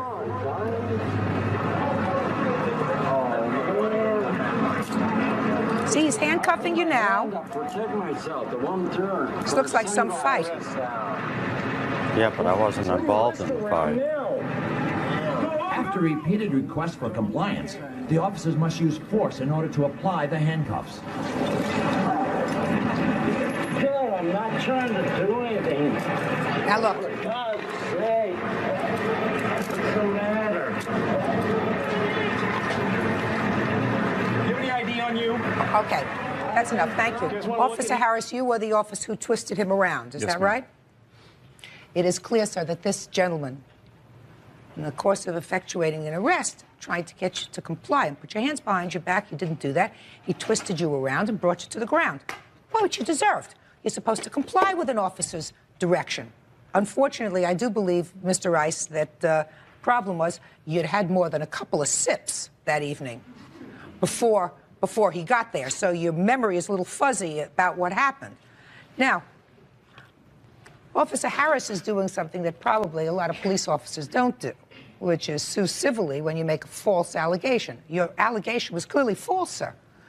I mean, I'm reading your complaint. I was not in a fight. I didn't do anything except play a game pool. And Mr. Rice, that's not the issue, sir. The issue is not whether or not you were the victim of a false arrest. That's a totally different issue. You were alleging police brutality. Which is the case. Oh, no, sir. I just looked at this tape. There was no police brutality. They may not have had probable cause to arrest you. I'm not hearing that part of the case, although I saw somebody from the bar step outside and say he assaulted the owner. Yes, ma'am. The owner So of the clearly, The owner retracted that statement. Whether the owner retracted that statement or not, Mr. Rice, at the time this officer came on the scene, he had a statement by a civilian where somebody else was taken out of this bar, looked like the head was all covered with bandages, bleeding from the eye, right? Clearly there was a melee inside, and he had a statement from somebody that you had assaulted somebody. So he had a clear responsibility at that point to arrest you. The only issue is whether, in effectuating that arrest, he acted in a brutal fashion, which is what you allege in your complaint. But I was being arrested for something I had absolutely nothing to do with. That has nothing to do with whether or not he had the obligation to arrest you. He had a statement from a witness that said you were involved in an assault. And that's what we have courts for, that's what we have judges for, that's what you have juries for. And it may turn out, after it's all ferreted out, that there is no basis for the further prosecution of the case. That doesn't mean that every time someone is found not guilty, the police are sued. We had a statement from a witness. Whether later they recanted it and retracted it is not the issue. Said, I made a mistake. So you did the wrong thing. And he's got to be compensated. How many times have you been arrested? Mr. Rice, did you hear my question? I couldn't say, Your Honor. What do you mean you couldn't say? I've had a couple 502s. What's a 502? Drunking under the influence. Right. So I would suggest, sir, that you don't handle your alcohol well. And that maybe you ought to do something about it. Judge Judy will continue in a moment. And later today, There are some very good lock pickers. I know I've put a lot of them in jail over the course of my career. closed captioning sponsored in part by Real Cases, Real People, Judge Judy. 31-year-old police officer Peter Harris is suing 57-year-old Nick Ice for filing a false police brutality complaint after Nick was arrested for assault. So, Officer Harris, tell me what you think you should be compensated for this, and I absolutely agree that you should be compensated. Well, ma'am, I put down $5,000 because that is the jurisdiction of this court, and I would feel that anything that this court would be giving me in this case, I would respect any amount. How about, Officer Harris, if I give you your $5,000, $2,500 for you and $2,500 for the Police Benevolent Fund in Los Angeles? That sounds like a very good idea. That's the judgment, $5,000 to be divided that way. Thank you. And now the next case. All parties on Hostetler versus Eaton. Step forward, please. 37-year-old Tracy Hostetler is suing her former friend, 41-year-old Barbara Eaton, for stealing items from her storage space. Both will be translated by sign language interpreter Brenda Roberts. Ms. Hostetler, according to your complaint, you shared a storage space with the defendant. It was your storage space, and you told her that she could store some of her things there for a small fee. You are claiming that she stole some things from your storage space. Yeah. Yes. Could you tell me, please, why you decided to share a storage space with her? When I was sharing with my ex-boyfriend Gary, that was happening then, and so then I wanted to have my own storage space. And then a month later, her brother wanted her things out of his van because he needed to sell the van. So I offered her to help her out to share my storage space. And I asked her to try her best to pay some rent if she was able to, but I know she didn't have any job or she wasn't on SSI. When you went to your storage space, you found certain things missing. Was there a key or was it a combination lock to the storage space? There was a key. What was missing? There was a round table, some chairs, a Dutch shelf, video camera, microwave.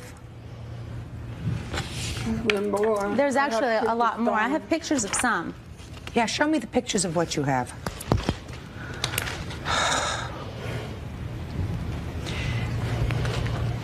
Did you confront the defendant about taking the property from your storage space? Yes, I did. I asked if she had stolen them, and she denied it. And I believe. And I do believe that she stole it because Sunday I checked my things and they were there. 2 days later, I called her to move her stuff out because my things were way in the back. And 2 days later, it was missing. Did you take any of her things? No, I did not. Do you know who did take her things? No, I do not. In fact, I had a few things of mine missing, which I don't know what all I have missing, just a few things that I know of just offhand. But like what? It was just old, a few old mirrors. I had big wall mirrors, and I had a butcher block knife set, and a couple of Budweiser beer mugs that were collectors. Mm-hmm. When you found your things were missing, you asked to look in the new storage space that she had rented, according to this. Is that right? Yes. And none of your things were there. Is that right? No. I believe it's in another place. I don't know. Judge Judy is ready to rule.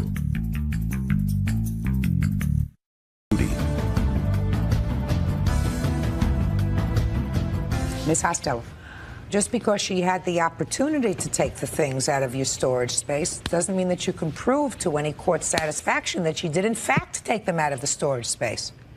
Do you understand? There are a lot of people that can get into those very cheap locks. There wasn't any damage to the lock, though. Doesn't have to be any damage to the lock. There are some very good lock pickers. I know I've put a lot of them in jail over the course of my career. Do you know what I mean? So, I don't know what happened to your things.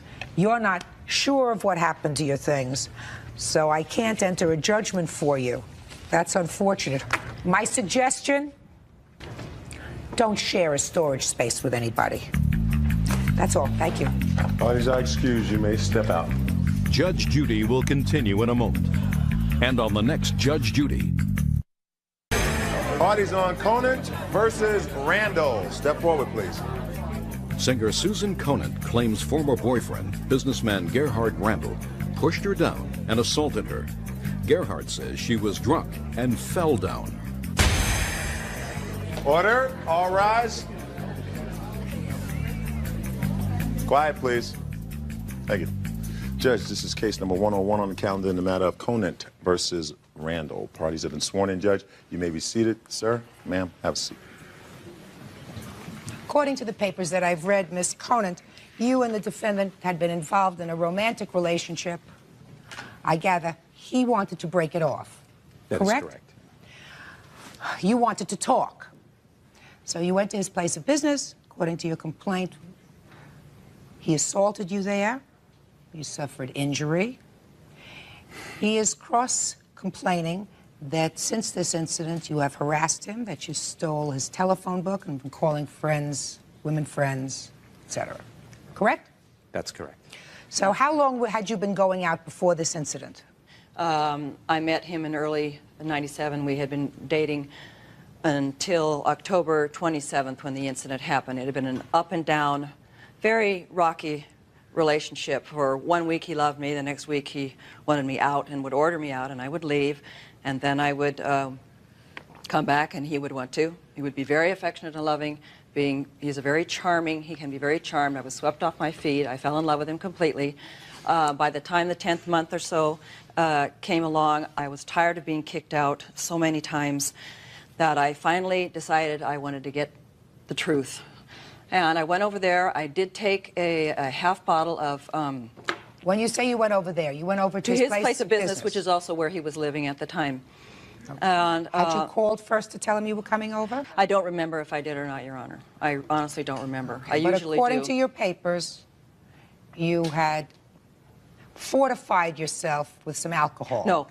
No, not before I went there. I brought it with me. I brought half a bottle of Bloody Mary mix with 2 shots of vodka in, and I brought it over there to share with him. I came up, I drove into his parking lot. I came up to his door. He ordered me to sit back in my car. He said, I'll be with you when I can. He was probably emailing, which he does all the time. Ms. Conant, let me stop you right there. Sure. You look like and sound like an intelligent woman. You're in a 10-month relationship with somebody. You come to his home, place of business to talk. He tells you to go wait in the car. I know. Shouldn't that have told you, let me get out of here? This guy is It should have. nowhere. But It's all I right. think So you went and you sat in the car. And while you were sitting in the car, you were drinking, according to your very papers. little. Very little.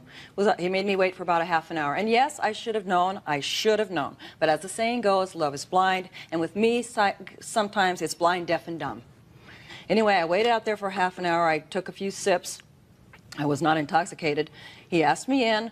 I came in. We talked for about 2 hours. He asked me, he said, I want you to leave. And I said, no, I'm not going to leave. I want to know where we stand. Do you love me? Do you want a life with me? Do you want me to get out of here? You know that I love you.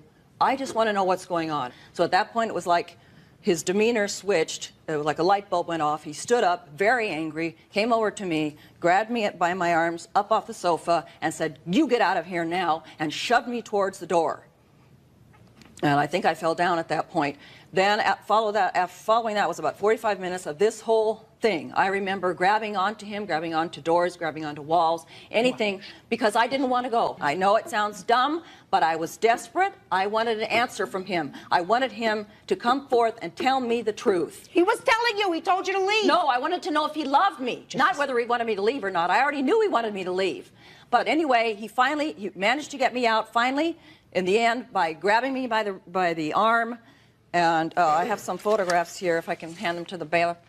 So he shoved me out. The worst thing, well, I was covered with bruises, but he shoved me out of the front door. I fell onto the concrete and lacerated my chin. And I was covered with blood. And I was blood in my hair, blood on my body and my clothes. When he saw that, he ran out to me. He grabbed me and picked me up, helped me back in, and he was saying, oh my God, oh my God. And he sat me down. He ran to get a bucket and water and tried to wash me off. At that point, I knew something was wrong. So I ran into the bathroom, turned on the light, and screamed because I was covered with blood. I looked like I'd been shot or something. So I ran back into the room, and I called the 911, and I said, please come help me quickly. I've been beat up or shoved. He never struck me or hit me, but he kicked me and pulled me and pushed me and shoved me. Are you telling me that he shoved you down and he kicked you? Yes. And even after he shoved you down on the floor and he kicked you and told you, get out, you still didn't leave? No, I did not want to. I didn't want to. You can laugh. Everybody can laugh. I'm saying to myself, an intelligent... But my body doesn't matter. My body doesn't matter to me. It's my heart that matters. I could have loved my... Susan, what happened was that evening, you'd lost it. He lost it too, Your Honor. Listen to me. Your behavior was not rational. He could have called the police and asked them to come and get me, to take me away. That's true. But your behavior wasn't rational. I'm not excusing if he did what you say he did. His behavior was not rational either. I was very much in love. I was very much tired of being mistreated. I have his letter. I have the police. Don't tell me letter. No, I have a police report. This is the police report. I think this would be very important, in which he admits. It says, I am listed as the victim and he is listed as the suspect. It says summary of suspect statements. It says suspect. I can read.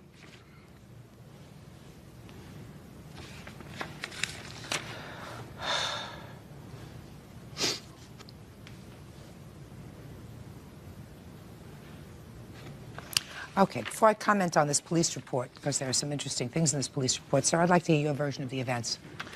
Your Honor, I have a couple more documents here. What? They're very important. One is his signed statement, his restraining orders. We both went for restraining orders. He admits to pushing me, causing me to fall. No, it doesn't say that here, madam. It says here I pushed her and she fell. No. Yes, it does. I underlined it in red. Listen to me. It's not what it says. It says, whereupon I pushed her out the door, period.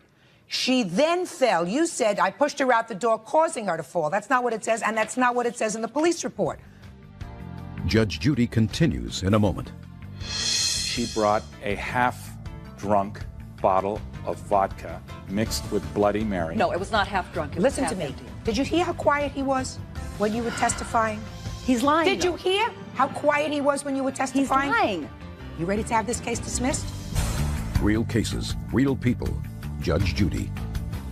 Susan Conant wants her former boyfriend, Gerhard Randall, to pay her medical expenses after he assaulted her at his home. Gerhard says she was drinking and that she fell after he put her out. Ms. Conant, what else do you want to show me? This is a letter that after we got restraining orders, we made up. We decided we still wanted to see each other. He left flowers on my doorstep. He asked me for forgiveness. He promised to pay for my damage. Let me see. This is a letter that I wrote because I still wanted to see him. Not the letter you wrote to him. Well, Did but see, he that's write... going to be what he brings up as his defense. Why don't you wait and let me see what his defense is? Thank you. Oh, now be quiet. Go. Thank you, Your Honor. In the evening of October 27th, she did come over. Had she called first? No, I had no idea she was coming over. I had no premonition even that she would be coming over. So she didn't call first? She did not call. Let's keep it going. I have other things to do today. She came over. I did tell her that she should wait outside because I was busy. She brought a half-drunk bottle of vodka mixed with Bloody Mary. No, it was not half drunk. It Listen was to half me. empty. Did you hear how quiet he was when you were testifying? He's lying. Did you hear how quiet he was when you were testifying? He's lying. You ready to have this case dismissed? No, Your Honor. Good. Go ahead. She's not going to interrupt you again. After 2 hours and 45 minutes of going around and around with this, I'd had it. I'd had enough. I said, you must leave. At that point, I did take her and shove her out the door and lock the door behind me. There is about 10 feet of a walkway. And then there is a parking barrier, one of these concrete parking barriers. She stumbled over that, and she fell, and I saw her laying in a fetal position, sobbing. I couldn't see her like that, so I went out to see what was wrong, and that's when I noticed she had been bleeding. When the police came and they saw where the blood was, it was a good 15 or 20 feet from the door. Who is this person? This gentleman here is Officer Pham of the Pasadena Police Department, who responded to the call that evening. Okay. Step up, sir. Would you tell me what you observed when you arrived? When I got there, the doors open, I walked in, and I saw the plaintiff inside. She was cut up, was bleeding. I proceeded to ask her what happened. At first, she told me that he had beat her up, kicked her, and this all happened in a back room where he's supposed to be living. I went back there to check for any blood, any sign of a struggle. There wasn't any. Later on. Are you positive she told you that he had beat her up in the house? Yes, that's correct. But you checked for evidence of that, and you found nothing. The way she was bleeding, there would have been sign of blood drop, stain, hands on the wall as if there was a struggle, which there wasn't any. So what did you do next, sir? Then I went outside, and sure enough, there was blood stain on the walkway, just right outside the door and on a concrete area. Which concrete area, sir? Just right outside the door, ma'am. Where was the farthest point of blood that you saw from the door? I would guesstimate around 15 feet, ma'am. Did you see a lot of blood there? Just a drop here and there. You interviewed the plaintiff, and initially, according to your report, she told you that the incident occurred inside. You subsequently ascertained that it occurred outside. That's correct. Initially, she told you that he beat her up. That's correct, ma'am. Did she ever change that story? Yes, she did. When? After I interviewed I got his side of the story. Then I asked her, I present his side of the story to her. Then she recanted, and she told me, yeah, that did happen like that. The report says when I asked Conant, that's the plaintiff, if she had had anything to drink, she denied having alcoholic beverages. Later, she admitted that she did have 2 drinks. Did you write that? Yes, ma'am. So at first she denied having anything to drink? Yes, ma'am. But it was obvious, the smell, her eyes blood and watery, just her appearance. I can just smell that from her person. Is there any other witness to this incident? My daughter is an after witness. I brought her here. If you would like to hear from her, that she's Certainly. prepared to. Step up. This is my daughter, Maria. How old are you? I'm 20. You were home when your mother arrived home that evening? Yeah, I was sleeping. And what happened when she arrived home at about midnight? Her knees were bleeding. It looked like somebody had beat her up. It didn't look like somebody had Her knees were bleeding like she had fallen. Yeah, but she had bruises all over her arms, so you don't get bruises by falling. You know, like somebody grabbed her. Is there anything else you want to tell me? Just that I don't believe that she was drunk because she didn't seem drunk to me. She just seemed really stressed out. Did you smell and alcohol upset. on her breath? No, I didn't. You didn't. Sit down. Let me hear about the counterclaim. Okay. She went to my desk and stole my little black telephone book. How do you know that? She admitted to it. Admitted to whom? To me. The way I found out is I got a phone call from ladies that I have never met, and I've just been talking over the phone or emailing or whatever, and they said some strange woman had called them, asking them if I'd been intimate with them. Judge Judy continues in a moment. I don't see why everyone is laughing, because it was the only, when you are confronted with a man who will deceive and lie, the only way a woman can protect herself is by trying to act like a detective and find out the truth. Real cases, real people. Judge Judy. Susan Conant says she suffered cuts and bruises after her former boyfriend, Gerhard Randall, pushed her to the ground. He says she was drunk and she fell on her own. So what did you do next, sir? I confronted her. I said, I want my telephone book back. And she said, I don't have it anymore. I threw it away. And this went on for like a week or two. And I gave it back to him the next day. And people continued getting phone calls. My mother got a phone call from her, and she complained to my mother. Of course. No. Am I allowed to say when he's telling something wrong? Just a second. No, what you can tell me is why did you take his telephone book? Because by that time I had discovered that he was emailing 42 women. He is addicted to email, and he has these email romances. And I said, Gerhard, you have to stop this if we're going to continue seeing each other. Then by the 2-month mark, which was around December, the end of the year, I went to see him, and he was very kissy-kissy, charming, sweet, and I said, oh, he's got something up his sleeve, I know it. So I went and I took the address book, I took it home, and the first thing I did was call a name of a woman that was in Wichita, Kansas. She admitted that he had called her on the phone and they had talked for 3 hours, and that he had sent her cookies, Christmas cookies, home-baked Christmas cookies. So I went back to him and I said, Gerhard, I'm through with you. This is it. I don't want to see you anymore. You're obviously very sick when you want to have romances with women on the email that you don't even know. Why did you take his address book? Didn't you know that was stealing? No, I returned it the next day. Your Honor. Your Honor, I don't see why everyone is laughing, because it was the only, when you are confronted with a man who will deceive and lie, the only way a woman can protect herself is by trying to act like a detective and find out the truth. Miss Conant, listen to me. Maybe that's true if you're married to somebody for 25 years. But if you're dating somebody for 8 months... 10 months. And you find out that he's, has mood swings, according to you, up and down. The first thing you do is you show him the door. If you feel in your heart that somebody who you've been dating for 10 months is cheating on you, even via the internet, you show him the door. I thought I could change him. I thought I could help him. And he asked me to help him with this email. Okay. He asked me to help I have some more evidence, Your Honor. I'd like to submit. Go ahead. This is a phone book that she returned to me. It's in her handwriting. She has taken all my entries, entered them in her own hand, and gave that back to me and said, here's your phone book. Let me see. This is what she gave back. Let me see. I never got back my original phone book, let alone get it back the next day. This came back weeks later. No, it came back the next day. Shh.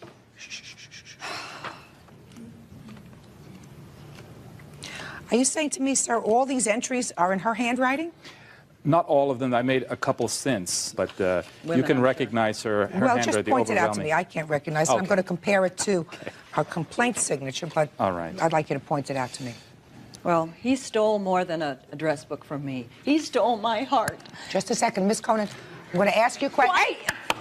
Listen, why are people if there's laughing any in here? If there's any, I don't understand this. if there's any more noise from our gallery, we're going to leave. Do you I understand? suffered a very great deal from this. Ah. I don't see what's so funny about it. Ms. Conant, did you in fact alter in any way his address? No, I didn't alter anything. I copied it word for word because his was falling apart. Judge Judy continues in a moment. I'm going to address your complaint and I'm going to address your counterclaim. I am satisfied after hearing the evidence in this case that the incident that occurred inside of the house occurred as indicated by the defendant, that while he did in fact push you out of his home, and I believe that he did that, that push did not cause you to fall, that your initial fall was 15 feet away from the house, and that you fell because you were intoxicated. The only independent witness, the police officer, has indicated that when he responded to the scene, you gave him one version of the events, then you changed the story and you gave him a second version of the events consistent with the story that the defendant tells. The defendant could, in fact, after a 2 or 2.5 hour period, tell you to leave. When you refused to leave, you became, in effect, a trespasser. He had the right, therefore, to put you out of the house. He did not have the right to assault you, which I do not believe he did. I believe that you fell, and I believe that you fell because you had probably had a little too much to drink and were very upset. Your complaint is dismissed. As far as your cross-complaint is concerned, sir, you are suing for a relatively small amount of money. I would assume that you want a token to say, don't ever do this again. Small amount of money is not going to make any difference. I would assume, however, that you are smart enough to know that all ties, including any financial ones, should be totally broken, and that if you have any further difficulty with the plaintiff, that your response has to be an immediate call to the police. Do you understand? Yes, I do, Your That's Honor. it. Thank you. Parties are excused. You may step out. this. Back door to your right, please. Judge Judy continues in a moment. All parties on Steins versus Chacon, step forward, please. 18-year-old customer service rep Marlena Steins wants the father of her child, 20-year-old woodcutter Arturo Chacon, to pay their daughter's child support. Order. All rise. Your Honor, this is case number 92 on the calendar in the matter of Steins versus Chacon. Parties have been sworn in, Judge. You may be seated. Ma'am, have a seat, please. Ms. Steins, how old are you? 18. And you have a 3.5-year-old daughter? Yes, I do. He's the father. Yes. According to you, he signed a document indicating that he was supposed to pay $192.52 each month for child support. Yes. And since your child was born, he has not paid the child support. Right. And you acknowledge that you haven't paid the child support. Yes, but we have lived together, and I've, bought stuff for my daughter and taken care of her, but I guess How long she's did you not. live together? We lived together off and on for about 2 years, I would say. After she was born? Yeah. Who supports this child? I do. Your Honor, all the times that we were living together, he was not working. He worked off and on, but I would say that he worked maybe 20% of the time. So it was really me supporting him and Chantel. Well, that's not the true. child was born when you were... 14. 14. You were working when you were 14? Yes, I was. You weren't going to school? I went to school and I worked all 4 years. Are you telling me It's not that... true either. Shh. Are you telling me that the state never contributed to the child support? Welfare? Yes. No. I've gotten food stamps. The state has paid for like my child care, Medicare, or Medicaid, things like that, but I've never gotten welfare. So you don't get a monthly check from welfare, but you get food stamps from the state? Well, I don't now, but I have in the past. You have in the past, and they paid for? Her to go to daycare. Were you living at home when you were 14? Yes. Were you living at home when you were 15? No. Where were you living, with him? Yes. Well, up for a little bit of the time. So when we lived together, we would live together for maybe like some months at a time, and then not live together, and then live together again, not live together, like that. So for a period of 2 years, it was on again, off again, living with each other. Right. Were you working? Off and on. How were you supporting yourself? We lived with my parents. During what period of time did you live with your parents? The whole time we were together, pretty much. We also lived with my we lived mom. with her parents. So you lived with both your parents, right? Yeah. Yes. Yes. Try yes. This is your only child? Yes. However, he has 2 other children. Well, that was my next question. How old are you? 20, and I only have 1 other child. He has 1 in question, Your Honor. That's not true. Just a shh. Hey.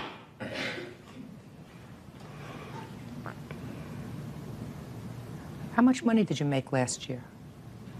Last year, I don't know. Not sure. Give me an approximation. I'd say 2-3 grand, I'd say. And how old is this other child that you have? 5 months. And how old is that child's mother? 18, 19.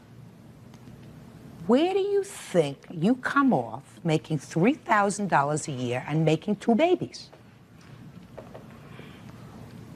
You think that it's adult? You think that it's grown up? You know. No, $3,000 is just probably what I made last year. And what about the year before? I really couldn't say. He doesn't do taxes. He doesn't do protection either. That's true. Shh. Now, what about this child in question that he has? What do you know about that? Well, there was this, a girl that told me that she had his baby, and when I asked him about it, he said that wasn't true, that wasn't his baby. Are you going to court for that baby? I don't know what she's talking about. Oh, okay. So you're not sure? You had the conversation with her about... No, I didn't. So that never happened? No. Okay. How much support are you giving for this other baby that you do have? Well, I've been taking care of that baby. How? Buying diapers, expenses, and just being a father to that baby. Which I would like to do to my other daughter. Your Honor, when we were living together, we were living together in February of this year, and I gave him the money to support the other baby. I bought the baby formula. I bought the baby diapers. That makes you pretty foolish.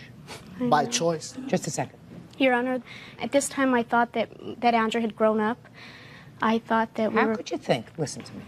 You look like a lovely young woman. Thank you. How can you think that he's grown up when in the interim, when you weren't together, for a brief moment, he goes out and makes another baby? I mean, one mistake. Having your daughter at age 14 was clearly a mistake. You understand that? I understand that. And the fact that you try to be responsible, what kind of work do you do? I do appointment setting. What is that? Like, I set appointments for people who want siding on their house and things like that. So you work for a siding company? Yes. I work for Midwest Wholesale. And how long have you been working for them? I just started. I got laid off from my previous job, which I was on for a year. She quit. You living at home with your parents? No, I have my own apartment. And you pay the rent? Yes, I do. How much do you earn? A month, I earn $1,700 gross. So, looks like you've chosen a hard path, but you're doing it. I just really want what's best for my daughter. I realize that I had her young, and I know that that puts her at a disadvantage, which makes it more especially important for me to give her what she needs emotionally and financially. And I need his help financially. I'm not doing it. Well, if it was up to me, I'd take her away from you. Why don't you tell her about how you tried to light her pillowcase on fire? Look at me. She was mad. She has different personalities. She was angry at me one time. She went in there and she lit the pillowcase on fire, and she goes back into the front room and says, "Your daughter's on fire." So I went in there, I thought she was joking. I went in there and my daughter's laying on the other side of the bed. On this side of the bed, the pillowcase is on fire. I took out that pillowcase and put it out. And I picked up my daughter and I went to call the cops, but I didn't want them to take my daughter away. I just didn't know what to do. Judge Judy will continue in a moment. You lost your license because you didn't pay child support, right? Yeah. Financial Responsibility Act. Sounds good to me. You can make them, you gotta support them. Real cases, real people. Judge Judy. Arturo Chacon claims the mother of his child, Marlena Stein, set their baby's bed on fire. When did this happen, sir? This happened, I'd say, about after a month that we had lived together in this apartment that she still lives in. How old was your daughter at this time? 3. So it happened recently? Yeah. Want to tell me about that? It didn't happen, Your Honor. That's something that he told later. What happened was we were breaking up, and he took my daughter. The very last time that he's ever seen my daughter, he took her and he hid her at his aunt's house and told me that I was never going to get her back. I have full custody papers, so he can't do that. So I called the police. the police came and took the baby away from his aunt to give back to me because I have full custody. And they, of course, the police asked the people why they would want to keep my baby away from me. And then they started, you know, saying all this stuff that I'd never even heard of.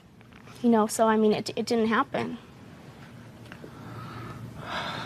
And I mean, you would think that if he was truly concerned because I know that he was trying to start her on fire, I would have called the police. There's no ifs, ands, and whats about it, you know. After this incident, sir, did you go into court and seek an order of custody? No, I didn't. Well, you didn't. Why didn't you? Because Chantel loves her mom, and I've been in and out of her life all her life. Well, according to you, she wouldn't have had much of a life. Her life would have been cut short, so it would seem to me that if this incident happened, a responsible, normal, caring parent would have beaten a path to the local family court and said, somebody help me, I need custody of my daughter because she's living with a maniac. You didn't do that. No, I didn't. No, you didn't. Do you have any excuse as to why you didn't pay this child support that you were supposed to pay? No, I don't. I'm not going to make something up, so I don't. Well, what do you intend to do to pay it? Well, I got a job now, and they've been garnishing my checks, so I've been paying back the welfare that she got. What do you mean So the I've been welfare that paying- she got? Well, she did receive welfare checks for like, I don't know, maybe 6 months at my house. Did you ever receive welfare checks for 6 months? Actually, I did. I'm sorry, I did receive. I was for 1 month, and that's what he's paying back. I have the. It was, I owe welfare $1,900, and I don't think they'd give her $1,900 in 1 month. Actually, no, it's not. He doesn't owe. It's $2,900, and he doesn't owe welfare $2,900. He owes child support enforcement $2,900. I have the check that I recently got from him, and it's for $35, Your Honor, and I got it 2 days ago. Well, but I don't know what portion, madam, of this money is owed to welfare. So you did receive welfare for a period of time. I received it for 2 months. Yes, Well, first you told me 1 month. Now you told me 2 months. He said it's 6 months. Well, when you originally asked me whether or not I received welfare, I said no because I forgot about it. And then when he brought it up, I remembered that I did. Now, have you ever been to court to be legally declared the father of this child? Yes, I have. In I have the Lakewood. paperwork. Does that order provide for an order of visitation? On the weekends. It does say that you have visitation on weekends. Yes, it does. From when to when? From Friday to Sunday, I think it was. Are you sure? Yes. Do you have those papers? I do. May I see them, please? It'll take me a minute to look through these to find that order. I want the order of support, and he says that there's an order of visitation. Here it is. This is the parent. This is the paper that says that he will have parenting time from 7 p.m. to 12 p.m. on Sunday.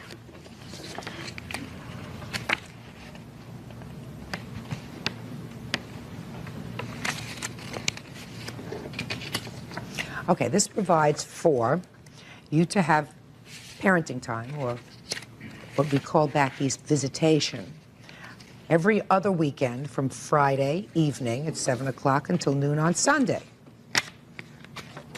Were you visiting the child every other weekend? Only when she would let me. Well, how did that come about that you were denied visitation, sir? Well, any little thing that I would say, if it made her mad or upset, or if I said if I was going to take her, like just even last weekend, I said I was going to take her, only I was visiting my other daughter also, and I was taking my daughter over to her house too, so I could visit them both, and she didn't like that. And it was all because I don't have a license to drive. It's been revoked. You lost your license because you didn't pay child support, right? Yeah. Financial Responsibility Act. That sounds good to me. You can make them, you got to support them. Are you telling me, sir, that since you separated, since you were no longer living in her mother's house or your mother's house, that you have been vigilant about coming to try to get your visitation every other weekend? You didn't skip any weekends, you didn't forget to come, you didn't call up and say, I'm not coming. Is that what you're telling me? That every other weekend at 7 o'clock, you were there to pick up your daughter? No, I wasn't. Why not? Because after a while, I got tired of being out of her life. The only one I'm hurting is her. I guess I'm better out of her life than in and out of her life. I'd rather have me hurt than her hurt. You better get some good counseling. Judge Judy will continue in a moment.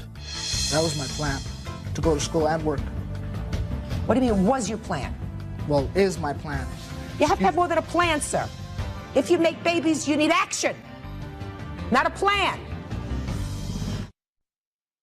Real cases, real people. Judge Judy. Marlena Steins wants child care costs from the father of her child, Arturo Chacon. You have this order of visitation, and the reason that you don't exercise it is because you're not there all the time for her. So instead of seeing her regularly every other weekend, you've decided not to see her at all. Is that what you're telling me? Yeah, then. But now Then. I'd like to see her.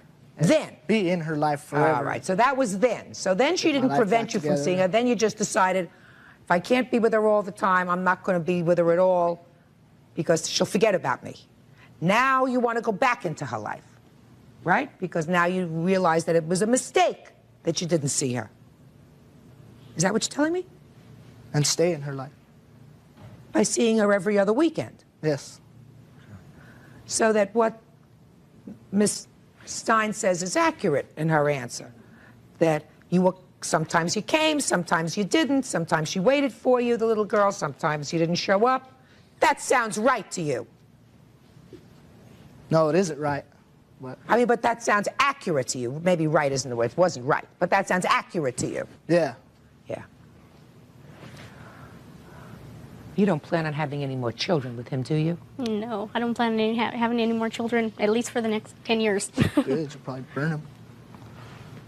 Let me just explain this to you, Your Honor. The last time that he tried to pick her up, the reason that I actually did not let him is not only that he doesn't have a driver's license, but also that he has outstanding warrants in Colorado, 2 of them.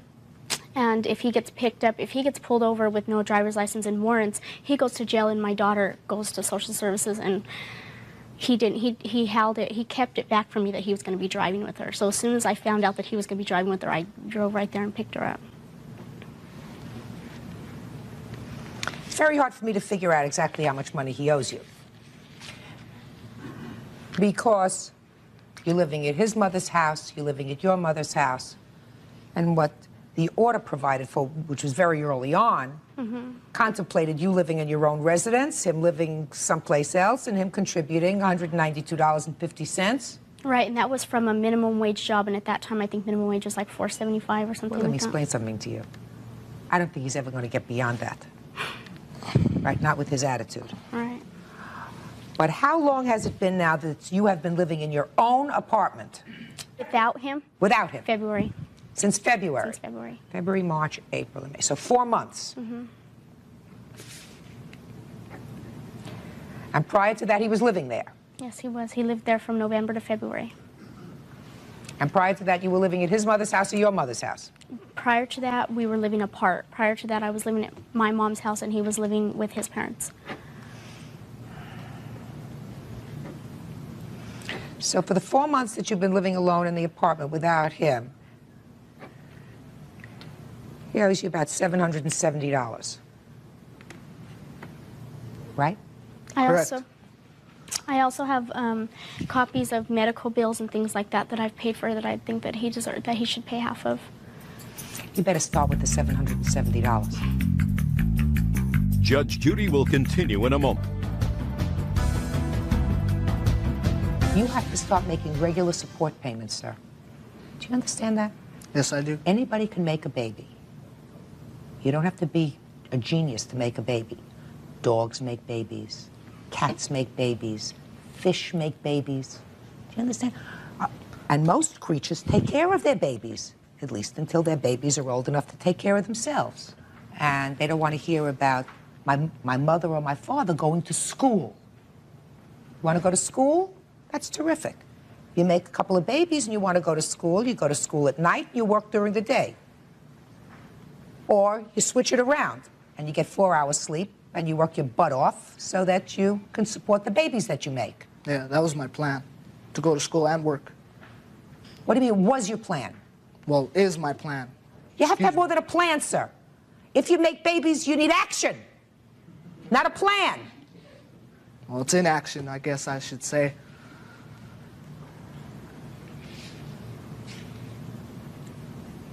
Ms. Steins, you sound like, at least at this point in your life, you have it all together. And you're trying to do the right thing. I hope you'll do the right thing. I don't have a real good feeling. Do you understand? I understand. Judgment in this case is for the plaintiff in the amount of $770. That's it. Parties are excused. You may step out. Thank you. Judge Judy will continue in a moment. And on the next Judge Judy. Parties on Gray versus Smitham. Step forward, please. 38-year-old Ronnie Gray, with his witness Cynthia Bernstein, is suing building owner Thomas Smitham with his witness, manager Kathy Lines. Ronnie wants to be paid for injuries suffered for falling from a collapsed balcony. Order. All rise.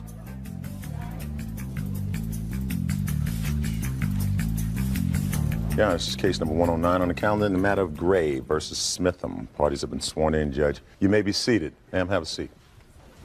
Kai? Mr. Gray, according to your complaint, you were visiting a friend. Yes, I was. And this is the friend you were visiting? Yes, it is. Who lived in an apartment complex owned by the defendant. Yes, yes, ma'am. And you were standing out on the balcony collapsed, you were tossed to the ground and severely injured. Yes. He says it didn't happen. So, when do you say this occurred, sir? 1997. January 19th, Yeah. 1997. And what time of the day did this happen, sir? About 10:30. 10:30 in the morning. Yeah. And when had you come to visit your friend? 30 to 40 minutes prior. How long have you known her? A couple years. What were you doing there that morning? Discussing business about making some outfits for some groups I was managing. So you got there between 9 and 10 in the morning. And tell me exactly what happened when you got there. It was a really nice day, so we decided to go out on the balcony and get some fresh air. So we proceeded out to the balcony, and being out there, I was standing on the balcony next to the railing, and I heard some cracking noise. I didn't pay very much attention to it, and a few minutes after that, it happened. What happened? The balcony collapsed. The whole balcony or just the railing? The railing and about 2 feet of the outer portion. It's leaving part of the balcony still intact. Yeah. Yes. But the railing portion and the concrete And that was stucco beyond and that wood. went over. Exactly. And you both fell off this balcony? Yes, we did. And where did you go immediately thereafter? What happened? Well, I fell. I was dazed, and I looked around to make sure that she was okay, and she seemed to be okay, and some people came by and witnessed and asked were we okay, and I said, I feel okay at the moment, and we proceeded upstairs, and from that point, we made decisions to go to Daniel Freeman Memorial Hospital. Okay, so you went upstairs. Yes, afterwards. So you walked up the stairs, the two of you, Yes, we did. and you went back to the apartment. Yes. And then you sat down and discussed going to the emergency room. We had thought about calling for a ambulance at first, or to call friends, but we decided to take ourselves because we could still walk. And how did you get there? In a van. Whose van? Her van. Who drove? I did. So you got to the emergency room, and were you both seen by doctors? Yes, we were. You have the emergency room report for me? I have, the first thing I would like to present is the building and safety code information from Los Angeles. First, I would like to see the emergency room report. Here you go. Good.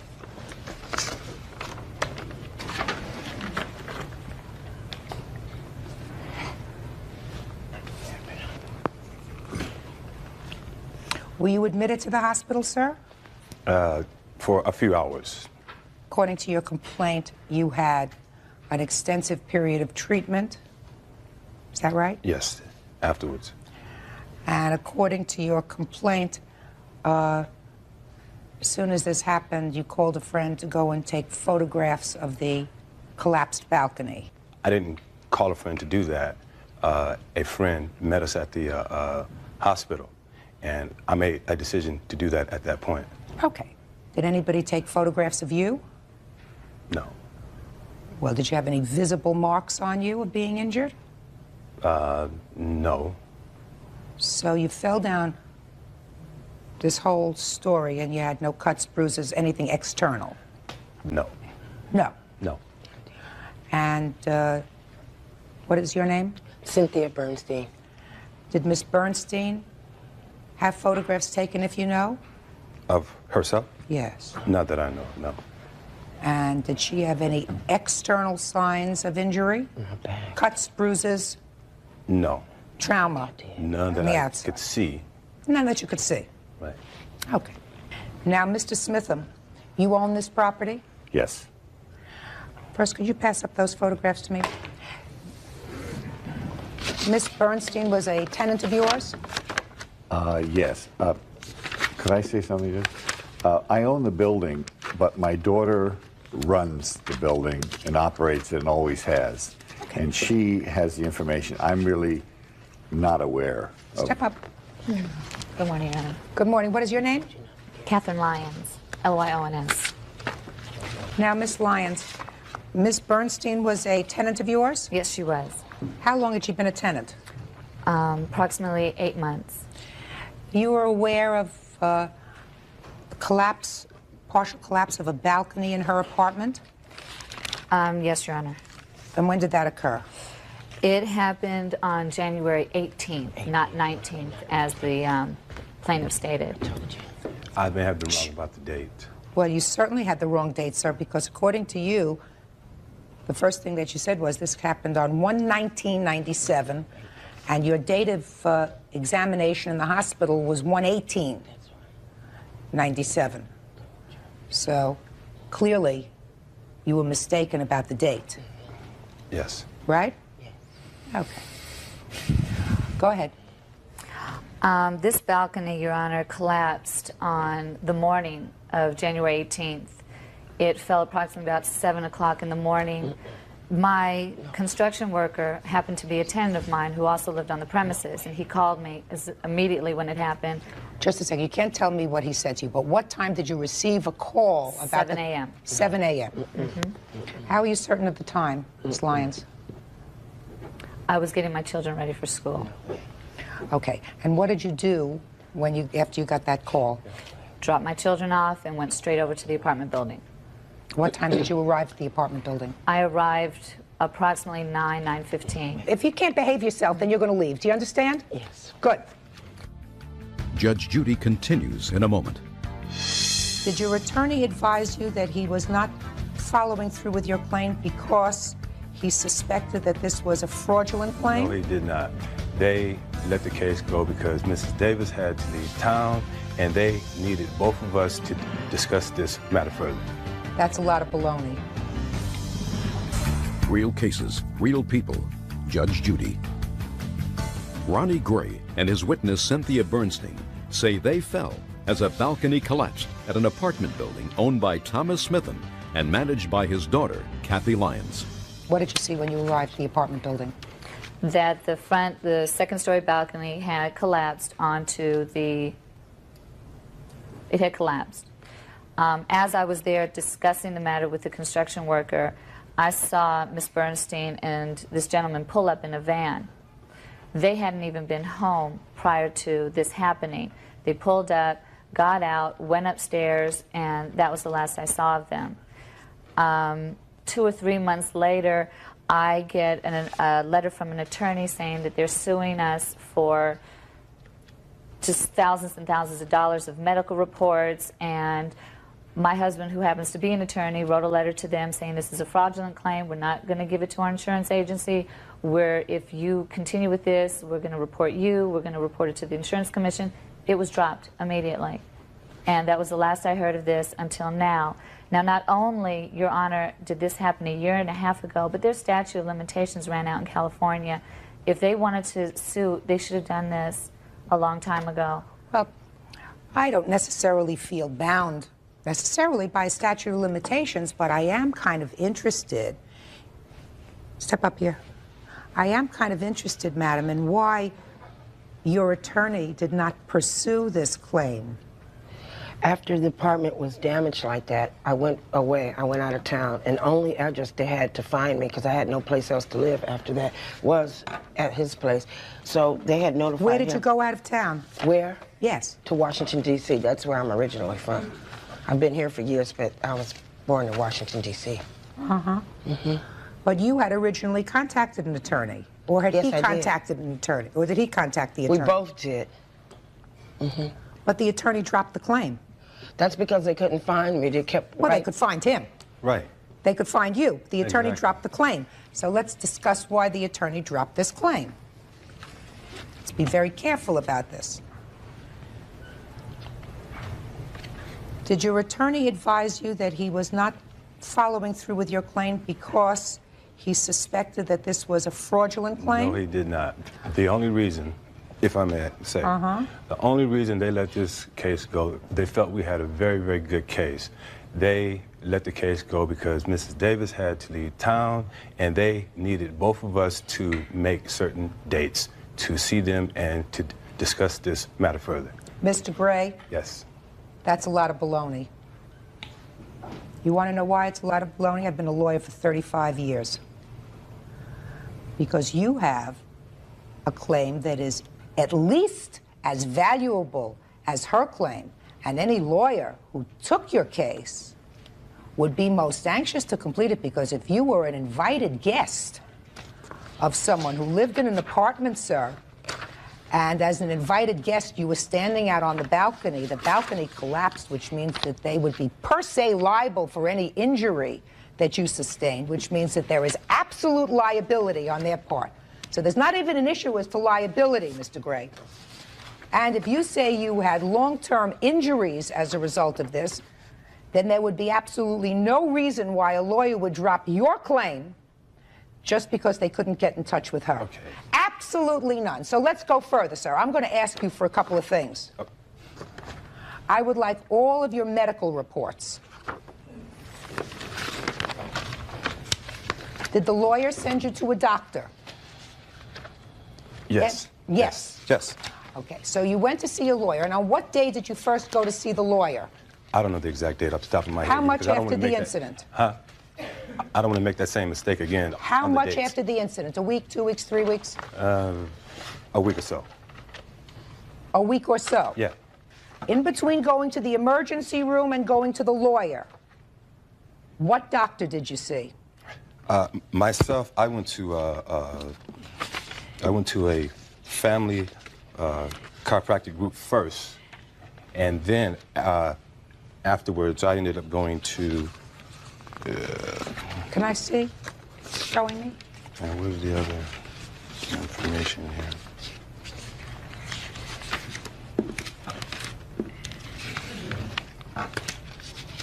Okay, I think you have the other one there. So the things that you complained about to the doctor when you went to the doctor, sir, were things you said you felt stiff when you got out of bed in the morning? My right wrist, my back, my pelvis was injured. You told that to the doctor? Yeah. Yes, I did. And the x-rays that were taken were all negative? There was nothing broken. The x-rays were all negative? Yes. And you had no external lacerations? Some swollenness. I don't see anywhere where it talks about swelling in any of these reports. Judge Judy continues in a moment. You would have scratches or abrasions if you fell 15 feet into a bush. You would have scratches or abrasions if you fell 15 feet onto cement. You would have scratches or abrasions if you fell 15 feet probably onto a pillow. Closed captioning sponsored in part by Real Cases, Real People. Judge Judy. Ronnie Gray wants his medical bills, plus pain and suffering, paid by building owner Thomas Smitham when a balcony collapsed. The manager, Kathy Lyons, says no one was on the balcony when it fell. You want to show me something from your lawyer? Okay, this is where they had me and Mrs. Davis as joint, parties in this case. So that's why they made the decision to let it go, because we could not make it together. They wanted to do this as a joint case. I don't understand, but, that's what they wanted to do.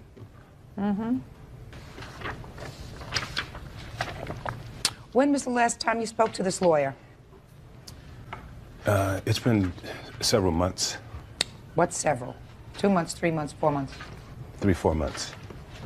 Is that when you were advised that she was dropping the case? Actually, they sent me the information back first, and then I called. What information did they send back? They sent me the file. The whole file? Yeah. Do you have it? I don't think I have the file. complete file, but I have... I want the last letter that they sent you indicating that they were dropping your lawsuit.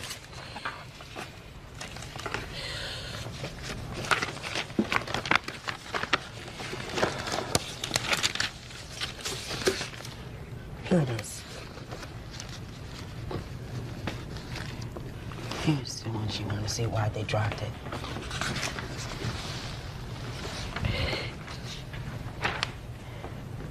Here's another one.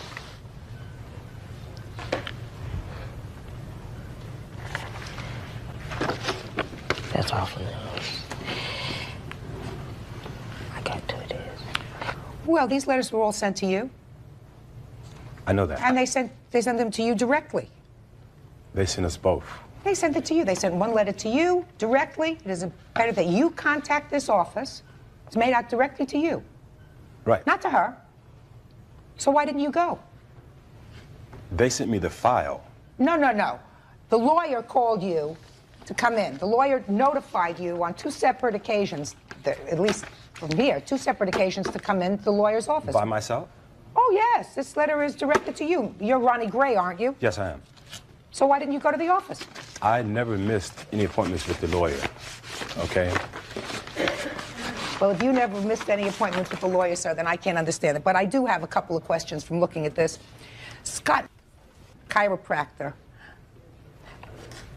says that you told him when you came in to see him for the first time that you fell on your wrist and your head when you fell 15 feet. Okay.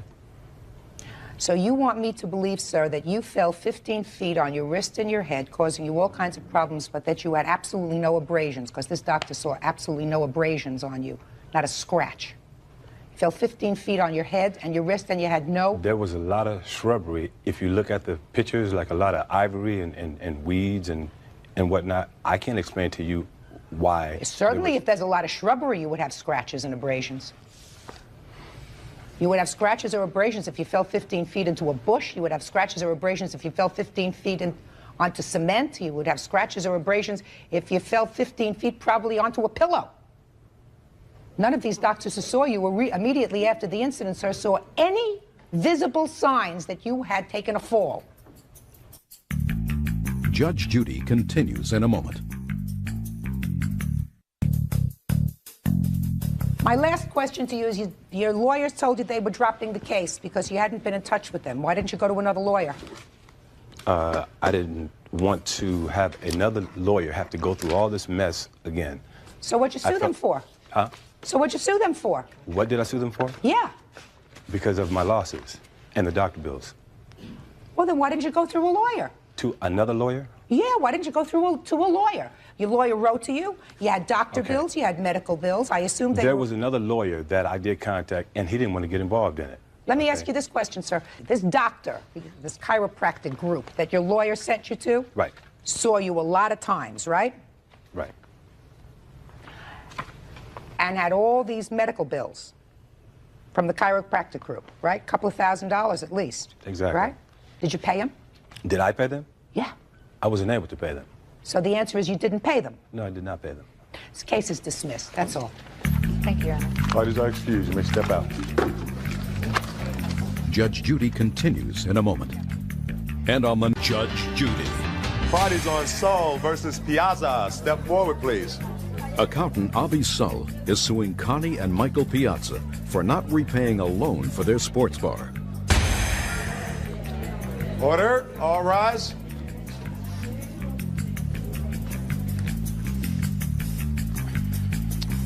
Yeah, this is case number 103 on the calendar in the matter of Saul versus Piazza. Parties have been sworn in, Judge. You may be seated. Sir, have a seat, please.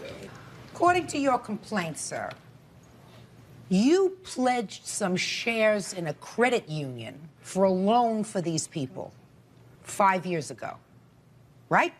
That's correct, Your Honor.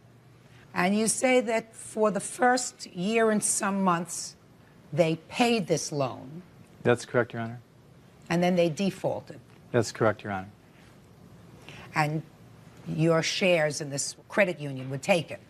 That's correct, Your Honor. So explain to me how this happens.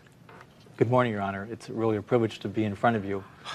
And I wanted to express to you that Michael Piazza approached me about a dream of opening up a bar called the Arkansas Sports Lounge. How did you know him? I knew him from associations to other friends. I also knew him from work. He worked for the county. I worked for the city at that time, Your Honor. I'm trying to be as brief as possible for you. He came to me asking for funding to open up his dream bar and lounge. He couldn't go to his own family. I said to him that I would make the attempt to go to my credit union, which I was a member. I had shares, and I would pledge those shares and get him the loan to open the business. In exchange for what? In exchange that I would be administering the books, accounts receivable, payable, and to make sure that the account was paid. So in exchange for pledging your shares for this stranger, not related to you by blood, No, not a longtime friend of yours, I would say acquaintance would be best. an acquaintance, you were prepared to pledge shares in your credit union worth, according to you, $10,000, and all you wanted in return was to be able to administer the books of the company. Which he was going to pay me, Your Honor. How much was he going to pay you? He was paying me $150 a week for working a 45-hour week. Yeah, go ahead. His spending habits were beyond reproach. I was not able to make him understand that when you own a new business, you have to be patient. You can't take a full salary. Excuse me. You can't proceed to pay things when you don't have money.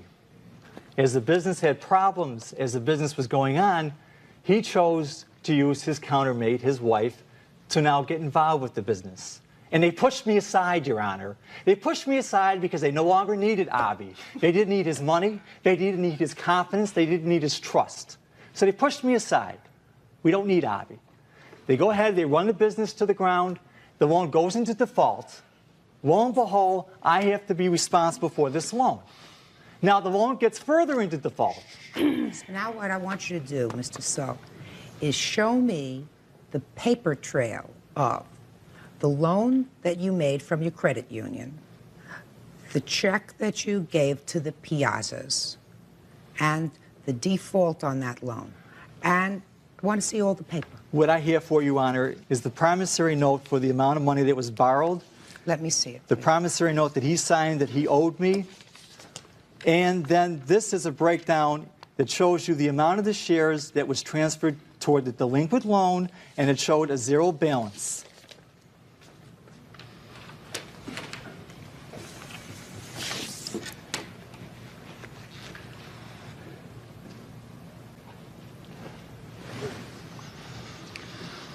This promissory note, sir, is dated 1989. That's correct, Your Honor. Now, Mr. Piazza. Yes, Your Honor. You have some sort of a countersuit here that also deals with a loan that was made in 1989 that I don't quite frankly understand. But this says that you owe them this money. Yes, Your Honor. Show me proof that you paid them. Could I say something? What? I have all the papers here. Mm-hmm. The loan that it was taken out with that paper right there, okay, was paid. My husband had asked them to redo the loan for $6,000, and he claims he never got it, which he did get it, which I went to the worst. Just a second. Show me on paper, listen to me, Miss Piazza, stand back there. Okay. Show me on paper receipts, canceled checks that you paid this loan. Here's one canceled check right here.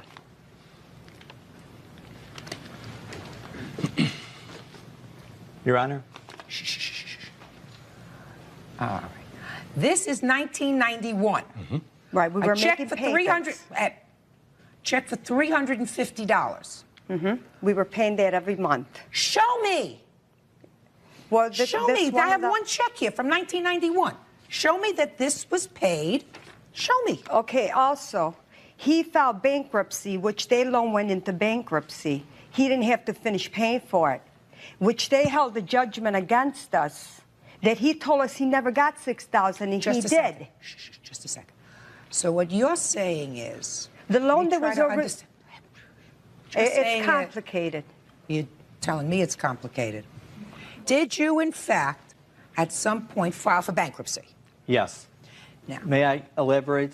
Yes. The bankruptcy was before this loan went into default. I had no plans of defaulting from that credit union. I've been a member there for over 30 years. Mr. Sull, you're not following what I'm saying to you, sir. I want to see evidence that you are actually out any money. Yes. Show me. Your Honor, you have it in front of you. The computer sheet printout from the credit union shows that the shares were transferred toward the delinquent loan of over $3,000. That's not true. That's not true because we have proof from the credit union it's not true. Your Honor, can I say one thing? The second loan he had gotten, which he told us he never did, and he pocketed $6,000 on our expense. I want the Show me. Your Honor. Right there, the $1,700 we paid back because they had a judgment on us. No. Show. Listen to me. The $6,000 check is right there. Can I say something, Your Honor? No. No. Okay. The credit union gave us the $6,000 check. Wait. The credit union gave who a $6,000? The lady from the Warsaw Credit Union had given me the canceled check, $6,000. She felt bad for us because he did this. Ms. And Piazza, she gave me... I'm not following you. You want to know why I'm not following you? Because you're not going step by step with me. No. You borrowed and promised No, not me. I didn't even know about this loan. You borrowed and promised to pay back $13,323.97. Can I talk, Your Honor? And Go ahead. And that was to open up a bar. Yes, Your Honor. Very good, Michael. Wait, I'm not done, Mr. Smooth. Hey. I'm not done, Mr. Smooth. I'm sorry, Your Honor. Don't be sorry, just be quiet. Okay. Judge Judy will continue in a moment. My problem is I can't figure out where the scam is. Your Honor. I can't figure it out, but I know it's here someplace. Real cases, real people. Judge Judy. Avi Sull says he loaned Connie and Michael Piazza thousands to open a restaurant. He wants the money back. The only proof that you have of any payback to show me is $350 check 2 years after this promissory note was written. Well, we were meant to make an amount. I want you to be quiet. I'm not talking to you. So that's the only thing you have to show me.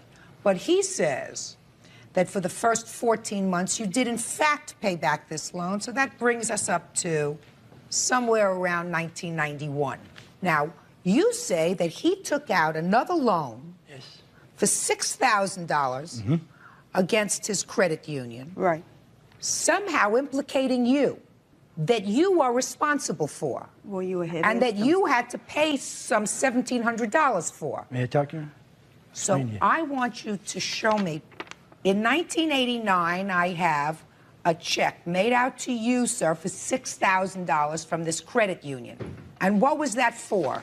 Mr. Piazza had asked me to use my credit card to help the business. When he couldn't pay the credit card, in the 30-day process, I went back to the credit union with my signature, took that check, and then we put it back into the business and paid the credit card. He's lying. Show me. Just a second. Show me. Show me. I don't have that in front of you. But, Your Honor, I want to make a point here.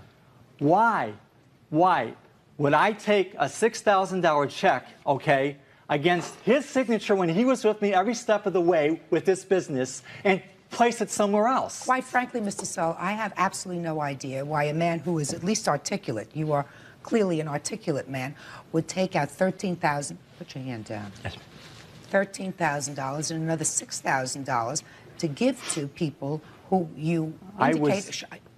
My mouth is moving. I apologize. Who you indicate were nothing more of acquaintances than yours.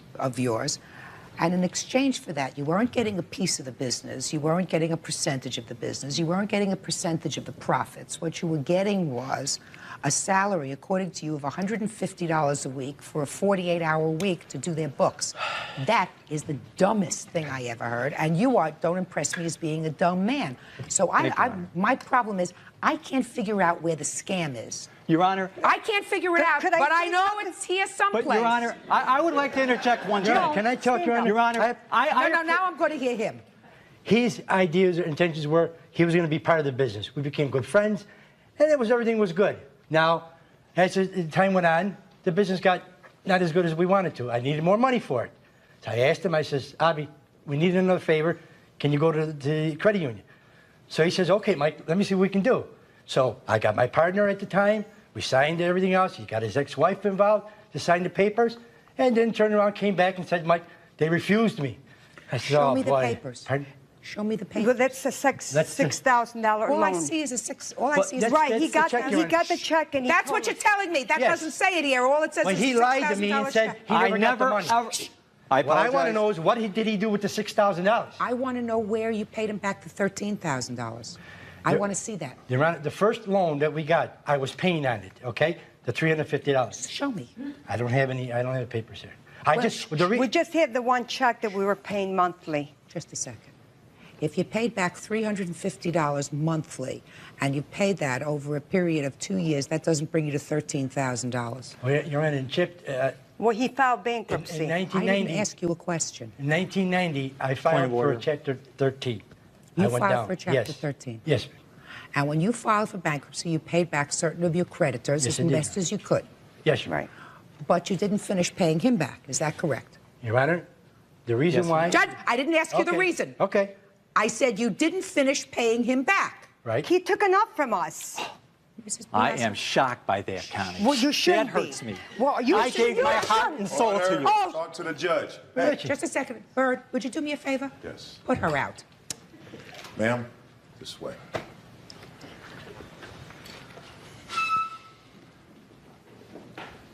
I apologize, Your Honor. You didn't finish paying him back. Right, Your Honor. Okay. So how much did you owe him that you didn't pay him back? At the time, the loan was only down to about $5,000. Okay. So you acknowledged then, sir, that you owed him the $5,000. Yes. Then you say that you were forced to pay, according to your countersuit, Right. that he got a check for $6,000. Somehow that $6,000 was attributed to you, and that you were forced to pay $1,721. Yes, Your Honor. Show me. Did I pay it? It Yes. should be there. Your I paid the cancelled check. $1,700. See, my wife handled all my... Shut up. I don't want to hear from your wife. She irritates I'm just... And you have to have it, because I don't have it with me. I just had it. I know. Oh. Okay. In any event, Mr. Sull is suing you for $3,000. That's correct, Your Honor. Sir, I don't need reinforcement. I apologize. Judge Judy will continue in a moment. And later today, Oh, how did you know that the lawyer was going to accept the bail money? I assumed it. How did you assume? You must have friends in the industry. No, I assumed it. closed captioning sponsored in part by Real Cases, Real People, Judge Judy. Avi Sull says he loaned Connie and Michael Piazza thousands to open a restaurant. He wants the money back. He's suing you for $3,000. You acknowledge that you failed to pay $5,000 worth of your debt to him. Yes, Your Honor. So there really is no issue, sir. He's suing you for $3,000. You Your at Honor, least owe him that. Right? Right. Good. Judgment is for the plaintiff for $3,000. That's all. Parties are excused. You may step out. Painful. This case was painful. Man's a thief, okay? Manipulating person, okay? You got away with, you shouldn't have got away with. okay? That's just the way I feel. Over 25 years of her experience, she's always been able to see it through the clear light and know who is telling the truth and who is not. And that's what the judicial system is about. And now the next case. Parties on Gordon versus Gordon. Step forward, please. 31-year-old Susan Gordon was arrested for selling drugs. Now 65-year-old retired city clerk Catherine Gordon is suing her son, 32-year-old construction worker Timothy Gordon, and his wife Susan for the $1,000 bail she loaned them. This is your mother? Yes, ma'am. Your mother-in-law? Yes. You got yourself arrested. For what? It's really irrelevant to this case. Let's try again. What were you arrested for? A felony. Okay. You went to your mother's house? Yes. What did you say to your mother? I told my mother that my wife had been arrested and that she had a $1,000 bail on her. Once I told her that she had a $1,000 bail on her, my mother said, let's get her out. So we went down to the bank. She gave me the money at the bank, and I went and I bailed her out. After you bailed her out and she got out and the bail money was returned to you, what had you intended to do with the bail money? I intended on giving her the money back. Because that was your agreement with her, right? Yes, ma'am. So what happened? Well, I went to court with them, and the lawyer came up to me and said, oh, I think it was my understanding that money would be used to pay my fees. And You mean the told bail him, money? Yes. What'd you do with the bail money when you got it back? I didn't get it back. It went right to the lawyer. You Yeah, signed it went it right over to the lawyer. So what you did was I signed over the you paper. signed over the bail money Yes. to the lawyer. Yes. Now, tell me exactly how that came about. Your wife is now out of jail. Right. Right. And you went to find a lawyer? No, what happened was I spoke to my mother about it. She found the lawyer for me. Did you? She went through the yellow pages. I just went in the yellow pages. She went through the yellow found page. a lawyer. But I never gave him permission to give it to the lawyer. Okay. You went through the yellow pages, you found a lawyer. Not the best way to find a lawyer usually, but okay. So the two of you went to see the lawyer. Right. Well, my mother knew we was going to see the lawyer. Don't tell me what your mother knew. And what happened when you got to the lawyer's office? Well, he wanted at least $1,500 up front. I told him that I had no money. My mother knew that I wasn't working at the time. Don't tell me what your mother knew. You're in the lawyer's office, and the lawyer says to you, I want $1,500 up front. I said that I would sign over the $1,000 of my mother's bail money to you, and her mother gave us another $500 for the $1,500. Okay. So you're sitting in the lawyer's office with the bail money receipt. Yes, ma'am. And the lawyer, I'm sure, said to you, well, is your wife out on bail? You said, yes. You got the bail thing. You want to sign the bail over to me. Right. Isn't that what the lawyer said to you? Yes, he did, ma'am. Well, this training served me well. When you came home from the lawyer's office, you say you went and told your mother that you signed the bail money over to the No, lawyer. I told her before we went to see the lawyer. Well, how did you know that the lawyer was going to accept the bail money? I assumed it. How did you assume? You must have friends in the industry. No, I assumed it. There was $1,000 on paper, and I figured if he wanted to get paid, he would take the $1,000 that was on the paper. Judge Judy will continue in a moment. Miss Gordon, as far as you were concerned, you were loaning your son and daughter-in-law this money? Yes, Judge. Mm-hmm. Do you work? No, I'm on Social Security disability alone. What does he do for a living? I don't know what he's doing. I haven't seen him in months and months. What do you Since do a for a couple living? weeks after I just they started did a new that. job 2 weeks ago, ma'am. Construction.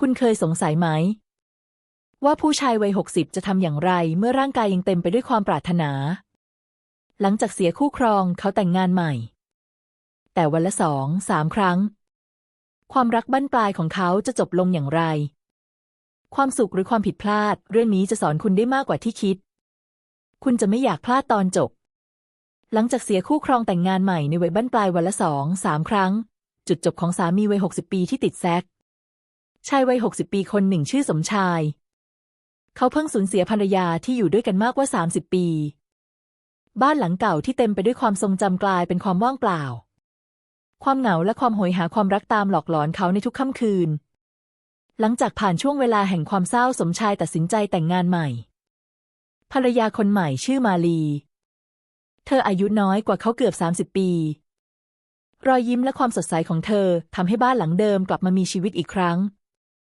ในช่วงแรกทุกอย่างเหมือนฝันสมชายรู้สึกกระชุ่มกระชวยเหมือนกลับไปเป็นชายหนุ่มอีกครั้งทั้งคู่ใช้เวลาร่วมกันวันละหลายชั่วโมงทั้งกินข้าวด้วยกันพูดคุยเรื่องชีวิตและหัวเราะไปด้วยกันแต่สิ่งหนึ่งที่เริ่มชัดเจนคือความต้องการทางร่างกายของสมชายวันละ2-3 ครั้งร่างกายของเขายังเต็มไปด้วยความต้องการแต่ร่างกายวัย60ของเขาไม่อาจทนไหวเหมือนเมื่อก่อนมาลีเริ่มรู้สึกเหนื่อยและสับสนเธอรักสมชายจริงแต่ความรักเพียงอย่างเดียวไม่สามารถทนต่อความเข้มงวดนี้ได้รอยยิ้มของเธอเริ่มจางลงและเสียงหัวเราะในบ้านเริ่มเงียบลงทีละน้อยสมชายเริ่มสังเกตความเปลี่ยนแปลงเขารู้สึกผิดแต่ความปรารถนาของร่างกายทำให้เขาไม่สามารถควบคุมตัวเองได้ความใกล้ชิดที่เคยเป็นความสุขกลับกลายเป็นแรงกดดันต่อคู่ชีวิตของเขาวันหนึ่งเขาเห็นมาลีนั่งเงียบอยู่ริมระเบียง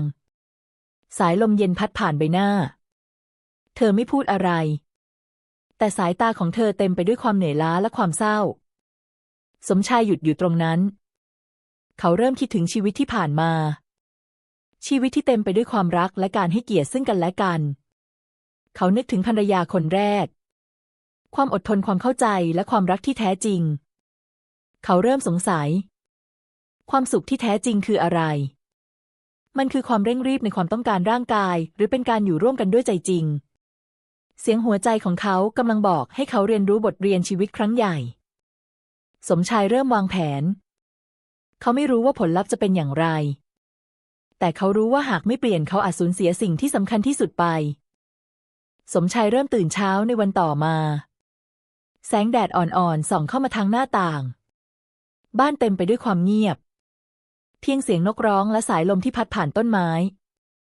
เขานั่งลงบนเก้าอี้ไม้ริมหน้าต่างมองออกไปยังสวนเล็กๆข้างบ้านและเริ่มทบทวนชีวิตของตัวเองเขานึกถึงความสุขและความทุกข์ที่ผ่านมาทั้งหมดชีวิตที่ผ่านมาเต็มไปด้วยความรักการสูญเสียและความผิดพลาดสมชายเริ่มรู้สึกถึงความเปราะบางของร่างกายแต่จิตใจยังคงอยากใช้ชีวิตให้เต็มที่เขาอยากรักมอบความอบอุ่นแต่เขาก็รู้ว่าความปรารถนาที่ไม่ควบคุมอาจทำลายทุกสิ่งมาลีนั่งอยู่ข้างๆเธอยังคงเงียบสมชายเห็นความเหนื่อยล้าในดวงตาเขารู้ว่าเธอไม่เพียงแค่เหนื่อยทางร่างกายแต่ยังเหนื่อยทางใจจากความคาดหวังและความต้องการของเขาสมชายลุกขึ้นเดินไปหาเธอมือของเขาสัมผัสมือของมาลีอย่างแผ่วเบาเขาพูดด้วยเสียงต่ำฉันขอโทษฉันไม่อยากให้ความต้องการของฉันทำร้ายเธอมาลีมองเขา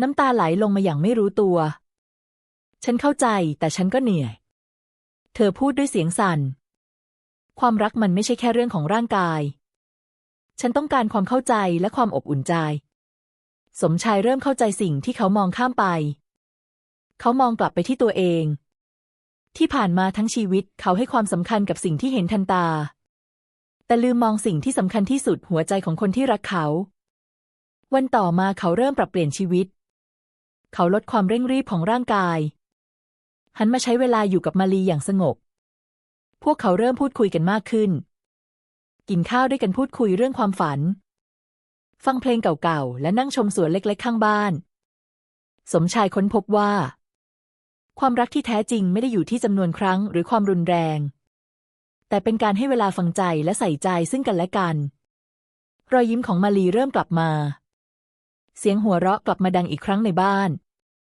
และสมชายก็รู้สึกถึงความสงบใจที่ไม่เคยสัมผัสมาก่อนเขายังมีความต้องการทางร่างกายอยู่บ้างแต่เขาเรียนรู้ที่จะควบคุมมันและหันมาเติมเต็มความรักด้วยความเอาใจใส่ร่างกายอาจแก่ลงแต่หัวใจยังสามารถอ่อนโยนได้เสมอเวลาผ่านไปมาลีและสมชายเริ่มมีช่วงเวลาที่อบอุ่นโดยไม่ต้องเร่งรีบพวกเขาเรียนรู้ที่จะหัวเราะแม้ในวันที่เหนื่อยและเรียนรู้ที่จะฟังแม้ในวันที่เงียบสมชายเริ่มสังเกตว่าความสุขแท้จริงไม่ได้อยู่ที่ความเข้มข้นของร่างกายแต่คือการเข้าใจคู่ชีวิตการยอมรับข้อจำกัดของตัวเองและการให้ความรักโดยไม่หวังผลตอบแทนเขาจดจำบทเรียนชีวิตนี้ และเริ่มแบ่งปันให้คนรอบตัวฟังชีวิตไม่ได้มีเวลาให้เสียไปกับความเร่งรีบแต่มีเวลาให้รักและฟังใจคนที่รักเราเขาพูดด้วยน้ำเสียงหนักแน่นทั้งคำพูดและความเงียบช่วยสอนใจผู้ฟัง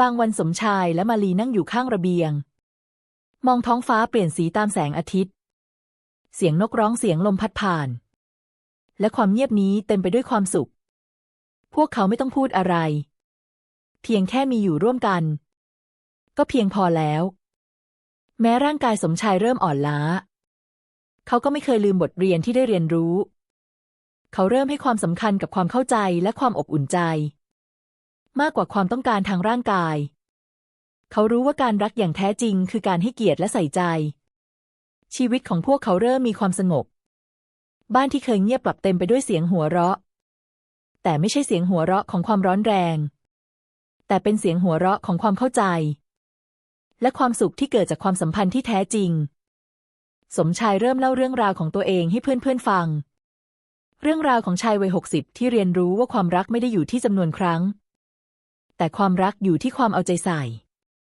เขาพูดด้วยรอยยิ้มและทุกคนฟังด้วยความตั้งใจแต่บางครั้งในใจเขาก็ยังสงสัยว่าอดีตจะสอนอะไรกับอนาคตของเขาอีกบ้างเขายังมีแรงปรารถนาอยู่แต่เขาเริ่มสงบเพราะรู้ว่าความสุขแท้จริงอยู่ในความเข้าใจและความรักที่ไม่ทำร้ายกันทุกคืนสมชายและมาลีนจะนั่งด้วยกันมองดวงดาวและพูดคุยถึงความฝันบางครั้งก็เงียบแต่ความเงียบนี้ไม่ทำให้พวกเขาเหงาเพราะหัวใจเข้าใจกันและกันสมชายรู้ว่าชีวิตไม่ใช่เรื่องของการเติมเต็มความต้องการเพียงอย่างเดียวแต่คือการเติมเต็มความเข้าใจและความรักเขายิ้มให้กับตัวเองและรู้สึกว่าเขาได้เรียนรู้บทเรียนชีวิตที่สำคัญที่สุดแต่ใจเขายังสงสัยอยู่ว่าในวันที่ร่างกายอ่อนล้าและเวลาผ่านไปความรักและความเข้าใจนี้จะยังคงอยู่หรือไม่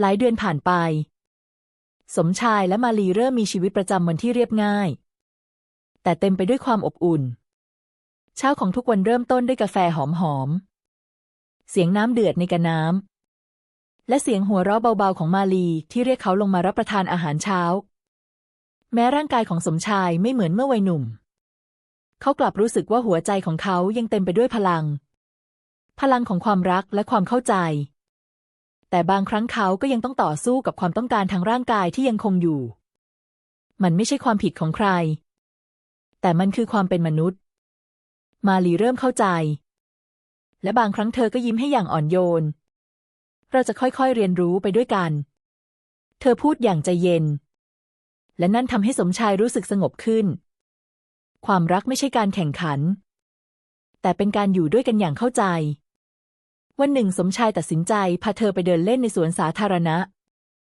ใบไม้เปลี่ยนสีตามฤดูกาลลมเย็นพัดผ่านเส้นผมเด็กๆวิ่งเล่นและหัวเราะอย่างสนุกสนานเสียงเหล่านั้นทำให้สมชายย้อนคิดถึงวัยเด็กของตัวเองและความรักครั้งแรกของเขากับภรรยาคนแรกเขาหยุดยืนที่ม้านั่งไม้และมองมาลีเราไม่จำเป็นต้องรีบร้อนเราสามารถมีความสุขในทุกช่วงเวลาที่เราอยู่ด้วยกันมาลียิ้มให้และมือของเธอจับมือเขาแน่นเหมือนเป็นสัญญาแห่งความเข้าใจแต่ความสงบนี้ไม่ได้มาโดยง่ายสมชายยังคงต้องต่อสู้กับความปรารถนาของร่างกายเขาเริ่มฝึกตัวเองให้เรียนรู้การอดทนหายใจลึกๆนั่งสมาธิและบางครั้งก็เขียนบันทึกความคิดของตัวเองลงในสมุดเพื่อระบายความปรารถนาที่ไม่อาจเอ่ยออกมาเขาพบว่าความปรารถนาไม่ได้เป็นศัตรูแต่เป็นสัญญาณเตือนให้เขาเข้าใจตัวเองมากขึ้นและหาวิธีแสดงความรักในรูปแบบอื่นๆที่ไม่ทำให้มาลีเหนื่อยล้าและทำให้บ้านยังคงเต็มไปด้วยเสียงหัวเราะคืนหนึ่งสมชายและมาลีนั่งชมดาวบนระเบียงเงียบแต่เต็มไปด้วยความเข้าใจเราแก่ตัวไปด้วยกันสมชายพูดเบาๆแต่หัวใจเรายังสามารถรักได้เหมือนเดิมมาลีพยักหน้าน้ำตาไหลออกมาอย่างไม่รู้ตัวฉันก็คิดเหมือนคุณเธอตอบรักคือการอยู่ด้วยกันแม้ร่างกายจะอ่อนล้า สมชายเริ่มตระหนักว่าชีวิตบั้นปลายไม่ได้หมายความว่าต้องสูญเสียความสุขเพียงแต่ต้องปรับตัวให้เข้ากับความจริงความเข้าใจและการอดทนกลายเป็นสิ่งสำคัญที่สุดและความรักที่แท้จริงเกิดจากการให้เกียรติและใส่ใจหลายครั้งสมชายพบว่าตัวเองต้องเรียนรู้จากอดีตความผิดพลาดในอดีตเป็นครูที่ดี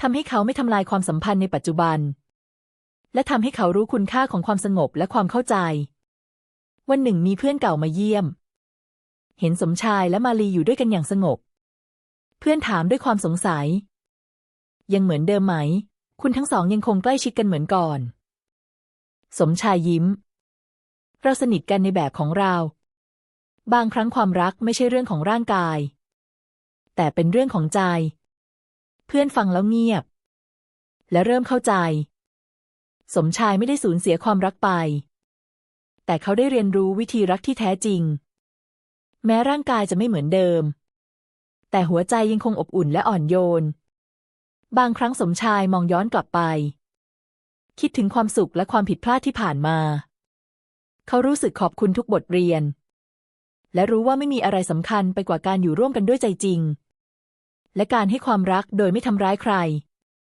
แม้วันที่เหนื่อยล้าและความต้องการร่างกายยังคงอยู่สมชายเรียนรู้ที่จะใช้เวลาอยู่กับมาลีพูดคุยหัวเราะฟังเรื่องราวของกันและกันและนั่งเงียบด้วยกันเขาพบว่าความสุขแท้จริงไม่ได้อยู่ที่ความถี่หรือความรุนแรงแต่คือความสงบและความเข้าใจความรักที่แท้จริงคือการให้เกียรติและอยู่ด้วยกันแม้ในวันที่ทุกสิ่งรอบตัวเปลี่ยนไปสมชายยังคงนอนเงียบหลังจากคืนหนึ่งฟังเสียงลมเสียงนกร้องและความสงบในใจเขารู้ว่าชีวิตสอนให้เขารู้คุณค่าของความรักที่แท้จริงและความสำคัญของการอยู่ด้วยใจไม่ใช่เพียงร่างกายแต่ในความสงบนี้สมชายยังสงสัยว่าความปรารถนาและร่างกายที่อ่อนล้าจะท้าทายความรักของเขาอีกหรือไม่และเขาจะสามารถรักษาความสงบและความเข้าใจนี้ไปตลอดชีวิตได้หรือไม่วันหนึ่งสมชายตื่นเช้าเหมือนทุกวันแต่วันนี้เขารู้สึกถึงความสงบที่แตกต่างเขามองมาลีที่นั่งดื่มกาแฟอยู่ข้างๆรอยยิ้มของเธอยังคงสดใสแต่เต็มไปด้วยความเข้าใจและความอ่อนโยนสมชายเดินไปนั่งข้างเธอมือของเขาสัมผัสมือของเธออย่างแผ่วเบาเขาพูดด้วยน้ำเสียงจริงใจฉันเข้าใจแล้วความรักแท้จริงคือการอยู่ด้วยกันอย่างเข้าใจไม่ใช่เพียงร่างกายแต่คือใจมาลีพยักหน้าน้ำตาไหลออกมาอย่างไม่รู้ตัวฉันก็คิดเหมือนคุณเธอตอบเสียงอ่อนเรามีชีวิตบั้นปลายที่อาจไม่เหมือนเดิมแต่หัวใจของเรายังรักกันได้สมชายยิ้มและครั้งนี้เขาไม่รู้สึกถึงความเร่งรีบไม่มีความปรารถนาที่ต้องรีบเติมเต็มมีเพียงความสงบและความเข้าใจที่เต็มไปด้วยความอบอุ่นวันเวลาผ่านไปสมชายและมาลีใช้ชีวิตเรียบง่ายแต่เต็มไปด้วยความสุขพวกเขาเรียนรู้ที่จะหัวเราะพูดคุยและเงียบร่วมกันอย่างสบายใจทุกช่วงเวลากลายเป็นความทรงจำที่มีค่าสมชายตระหนักว่าแม้ร่างกายจะไม่เหมือนเดิมแต่หัวใจสามารถอ่อนโยนและรักได้เต็มที่ชีวิตบั้นปลายไม่ได้หมายความว่าต้องสูญเสียความสุขเพียงแต่ต้องเรียนรู้บทเรียนชีวิตที่แท้จริงและในที่สุดสมชายพบว่าความรักไม่ใช่การเติมเต็มความต้องการร่างกายแต่คือการให้เกียรติเข้าใจและอยู่ด้วยกันด้วยหัวใจที่แท้จริงเขายิ้มมองมาลีพร้อมกับความสงบในใจและรู้ว่านี่คือบทเรียนชีวิตที่เขาอยากส่งต่อให้ทุกคนความสุขแท้จริงไม่ใช่เรื่องของร่างกายแต่คือเรื่องของใจเรื่องของความเข้าใจและความรักที่ไม่ทำร้ายใครสมชายหลับตาและครั้งนี้เขารู้สึกเต็มอิ่มทั้งหัวใจและชีวิต